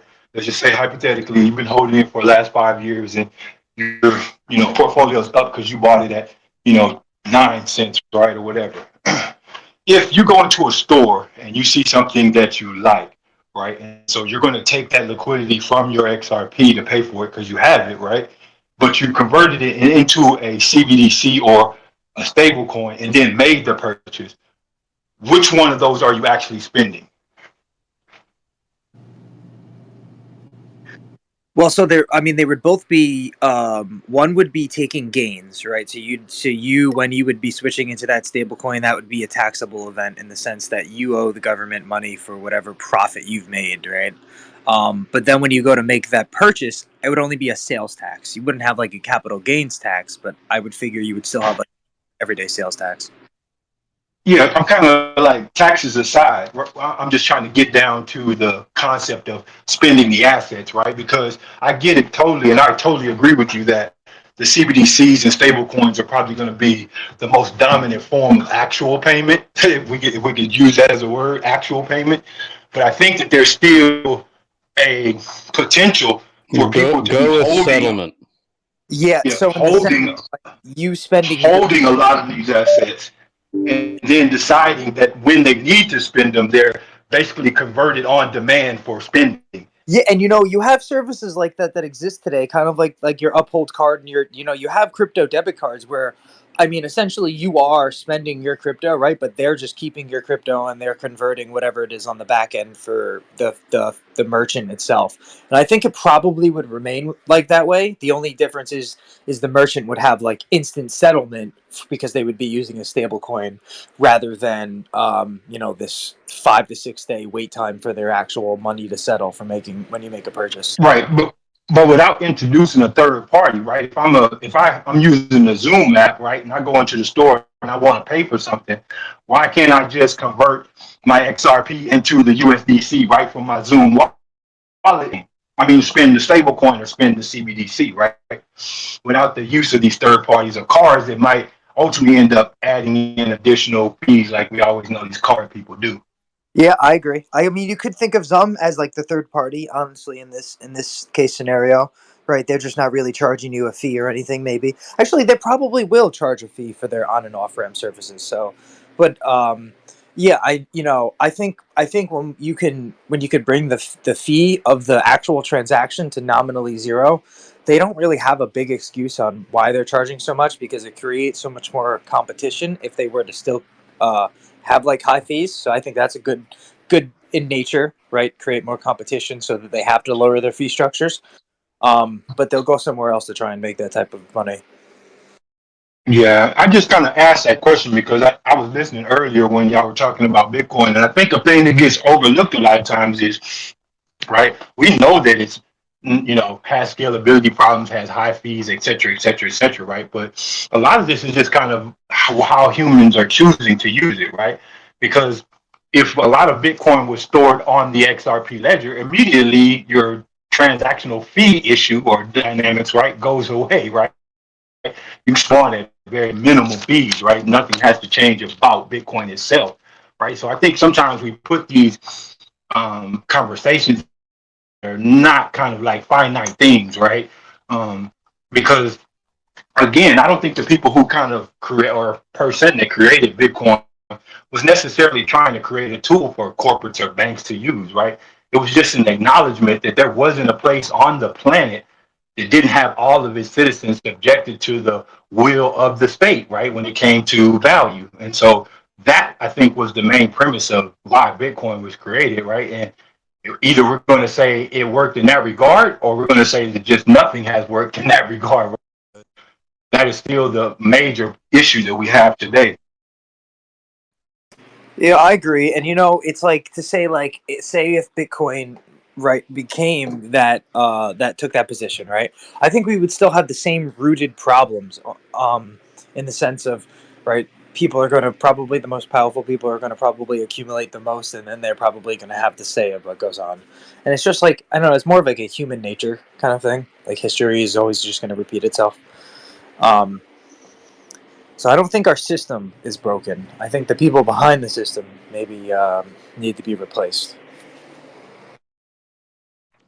That's a philosophical take, right? But at the end of the day, I would argue that if you have a system that allows for so much manipulation, it is the system itself that is broken, right? If you can design a system that has less or no amounts of ability to right exploit it, right, then you have a sound system. So I think you're kind of Well, the thing that concerns me is if you have, and this is actually like one of the good things about blockchain, is if you don't want to have from a systemic risk, like you don't want to have system failure. Okay, even a bad system is better than no system. I mean, it's one of those hard pills to swallow, but the fact is, a bad system is better than no system, and Well, and you know, to your point, Costa, I think that's the direction we're going. At least, and that's why I'm in this space, right? Because I think the direction we're going is creating systems where there isn't any question if there's something that can occur, which is what we would call a bad actor. And I think that is we're seeing it in blockchain, in like accounting systems and digital assets, but I think it's going to be overall throughout many different sectors of the world, just because of like I'm so glad I'm so glad you said that, right? Because I think that's one of the things that gets overlooked when we're trying to find the value proposition for some of these assets, right? At the end of the day, there's utility in just the fact that you're owning something that hopefully, if their protocol is designed right, they can't be exploited or manipulated by others who may have competing interests.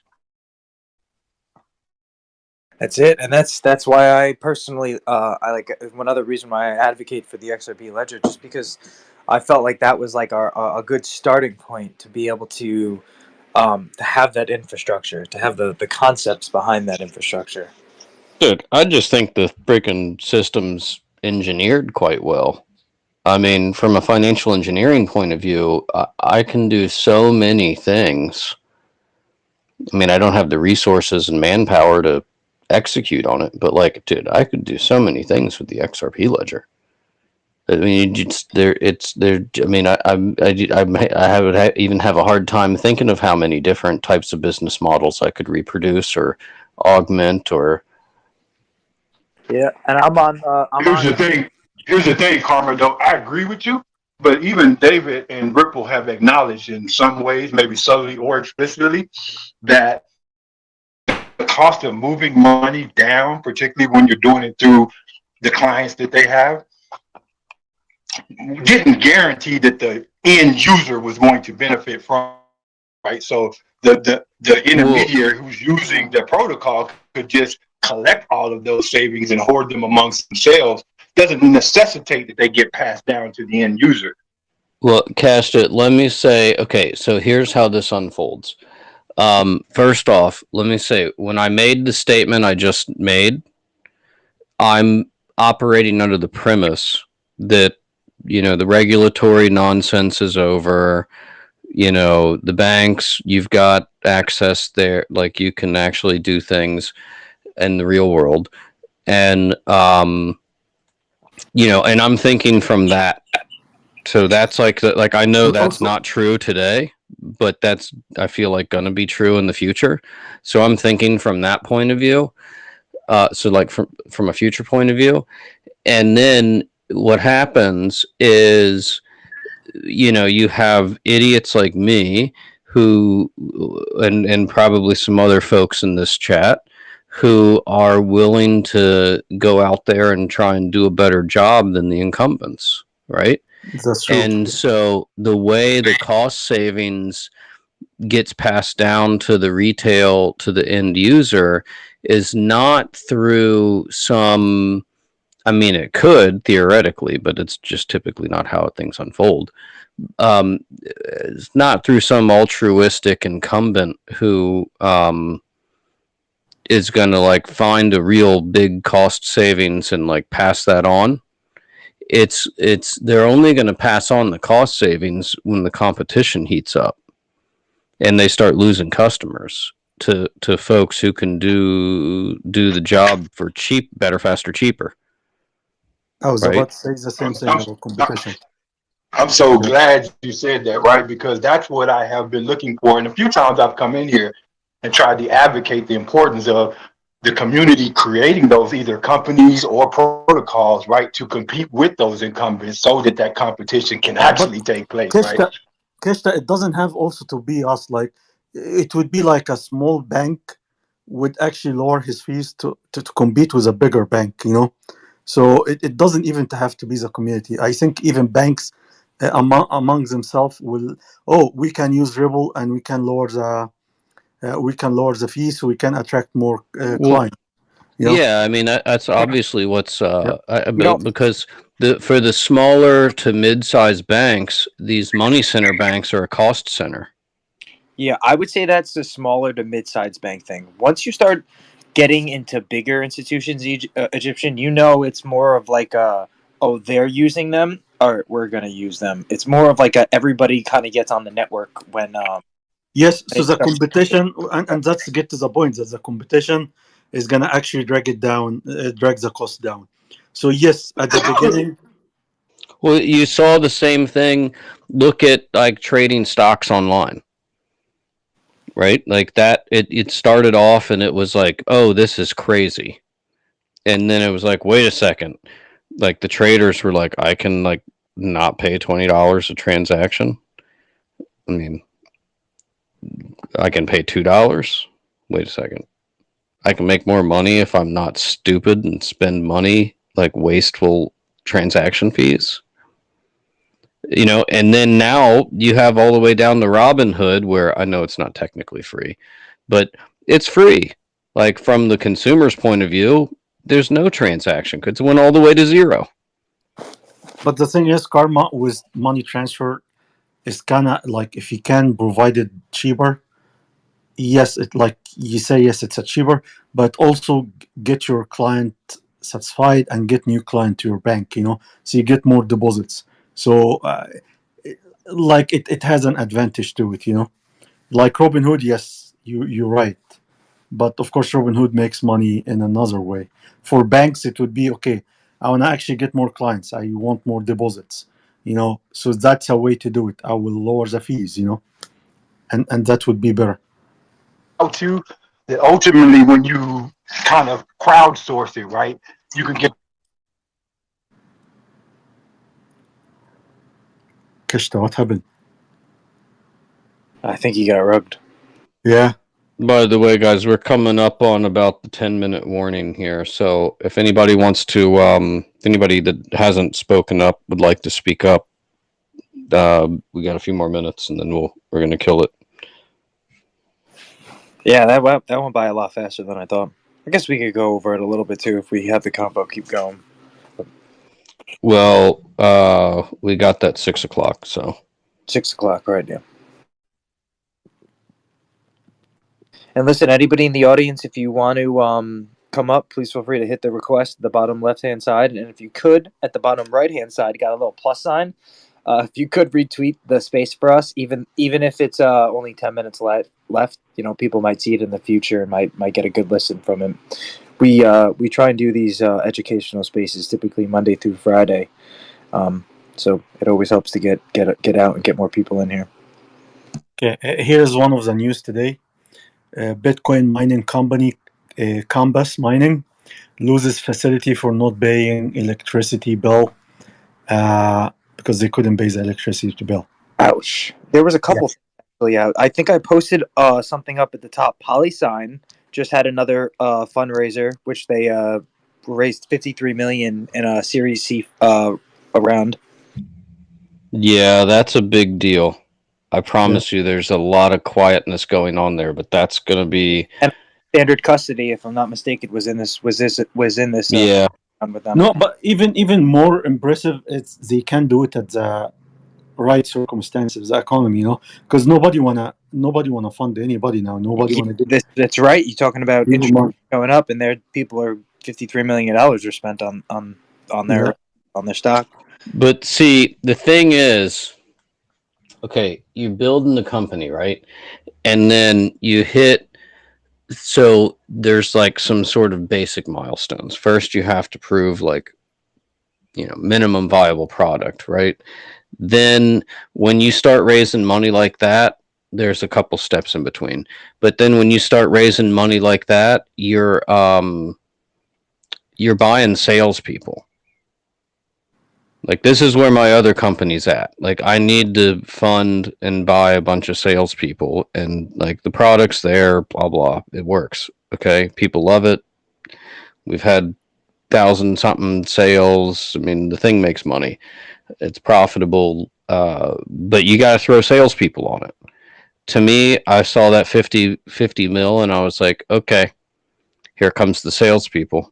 You're going to start probably seeing a lot more content out of PolySign explaining, because the salespeople's job is to get out there and communicate, right? So you're going to start seeing a lot more stuff out of PolySign in the next year. That would be my bet. On FTX purchasing, I think it was Celsius. There's a lot of talks that people are saying that they're trying to get them for $20 a share. I think it was right now, but I don't know if anything is certain that they're actually trying to purchase them. Wait, what was that? Sam Bankman-Fried from FTX. Right. Yeah, so they lent, I think, Celsius, it was $250 million. Oh. It seems like now, I forgot the financial institution was trying to purchase Celsius, and it looks like Sam Bankman-Fried does not want to lose his $250 million that he spent in trying to keep them afloat.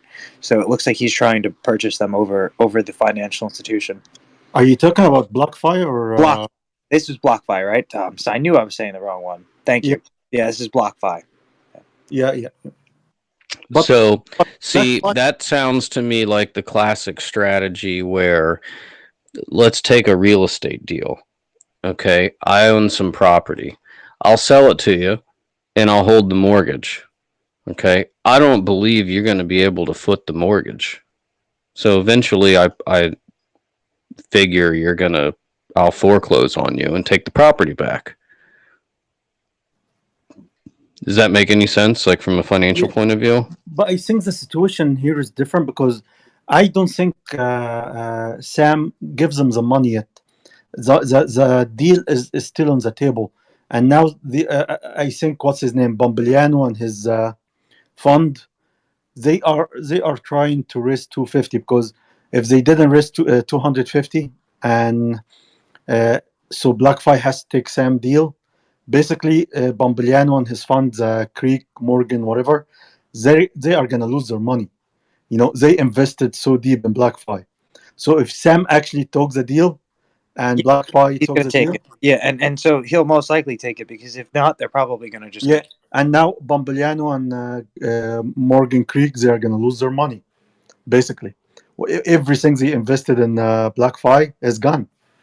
You know, and the funny thing is, if Sam got the deal, actually the people who deposit their money, they will get their money. They will be the first to get their money.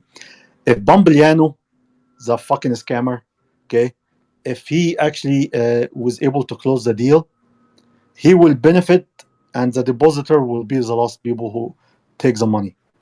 So I hope Sam. Well, hey, Egyptian. While I agree with you, we're trying to not do any Oh cuss yeah, words on the I, ledgerscale account. no, If that's it's me, I don't care. If it's on the Karma account, fine, I, but not on ledgerscale. sorry, my apology. Yeah, but basically, Bombiliano, the person that I love a lot, that's good. you know, he wanna get his money back, and he doesn't care about the people who deposit their money. Basically, yeah, of course not. yeah, Dog eat dog world. yeah. Like he gave me one more reason to not like him. So. I should have talked the BlockFi out of those crazy interest rates, which made them take crazy loans from other places. Oh, and crypto.com. Crypto.com stopped interest rate in a lot of cryptos, like Doge, like other cryptos.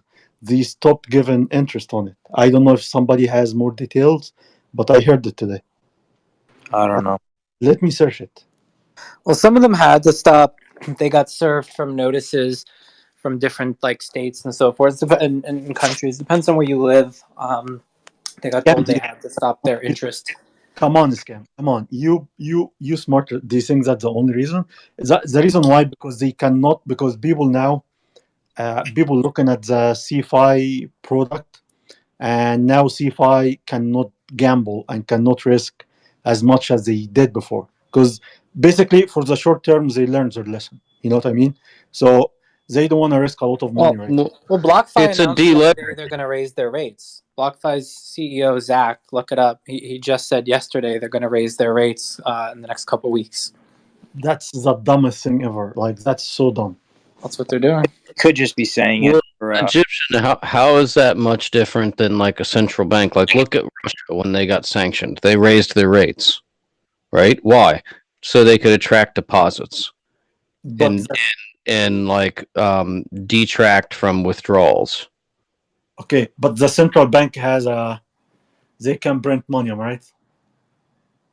Well, Yeah, what do you think half of these stablecoin operations are doing? yeah, but I'm talking about the CFI platform, not the yeah. And even USDT, they cannot print anymore now. They actually like taking, printing, well, not printing. They actually burning, and that's, yeah. Here's the news. Crypto.com removes 13 cryptocurrencies from its earn program, including Shiba Inu and Doge. Yeah, and they're not burning it. They're deleveraging. USDT. Mm-hmm. They're just deleveraging. It never existed to begin with.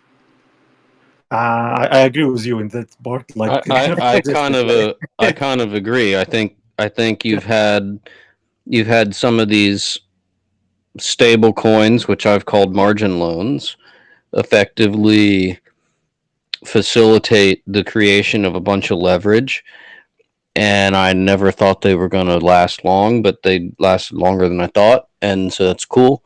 And then you deleverage them, and you wash the BS off the walls, and you get back to business, right? Like, it's not like crypto's freaking. Like, this is here to stay. This is a new industry, but the leverage stuff can really throw people for a loop, and it can make things that aren't really ugly look ugly in the bad. It can make things that aren't really pretty look pretty too. Yeah, Goes both ways.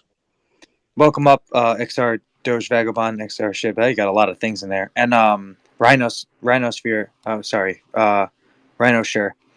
If you guys would like, we're going to close out the space in a couple minutes. But if there's a question or something, a topic you'd like to bring up, please feel free to do so now. Go ahead, XR Doge.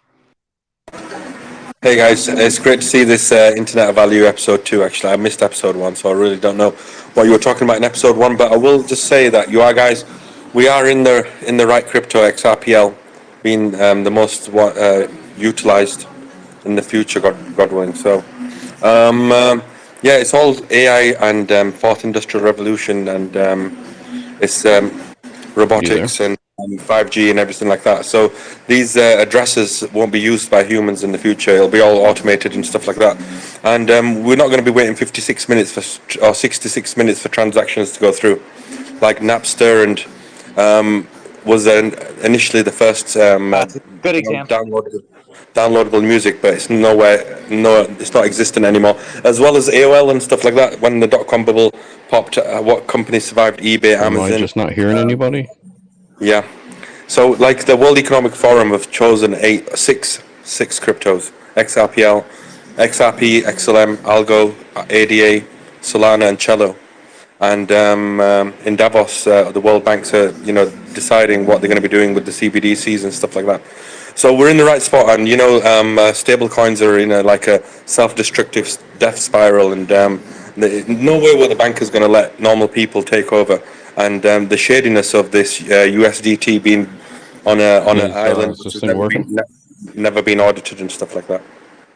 So yeah, we gotta wait for USDT to implode and then take down the 19,000 plus cryptos, and then there'll be about 6, 7 or something left, the ones which will have the most utility. And yeah, it's looking good with Flare coming in a few days as well. And yeah, Wall Street's going to be paying a big price when Flare is released. That's all I gotta say, guys. XR Doge, you are the most positive person I ever seen in my life. Thank you. More positive than me? No, nobody's more positive. Scam. It's not. No, don't go crazy, scam. Nobody's more positive than you. Come on. Well, guys, we're right on that 2-hour mark. And I just want to say thank you for everyone coming today, and to everyone who watches these in the future. Please don't forget to follow, if you could, at ledgerscale on Twitter, and turn your notifications on so you know when we go live. And also subscribe to our YouTube. We stream these spaces daily. Yeah, and we do appreciate you guys joining and the participation and questions. And if you'd like to support us continuing these efforts, we have, at least currently, some crypto addresses for various networks pinned to the top of our profile. I think that's up at the top of the chat too.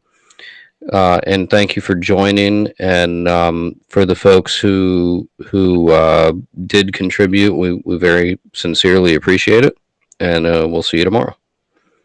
Yep, thank you guys. And if you would like your name on a shout out, if you do send us digital assets, feel free to put your username or your tag, whatever, in the memo tag.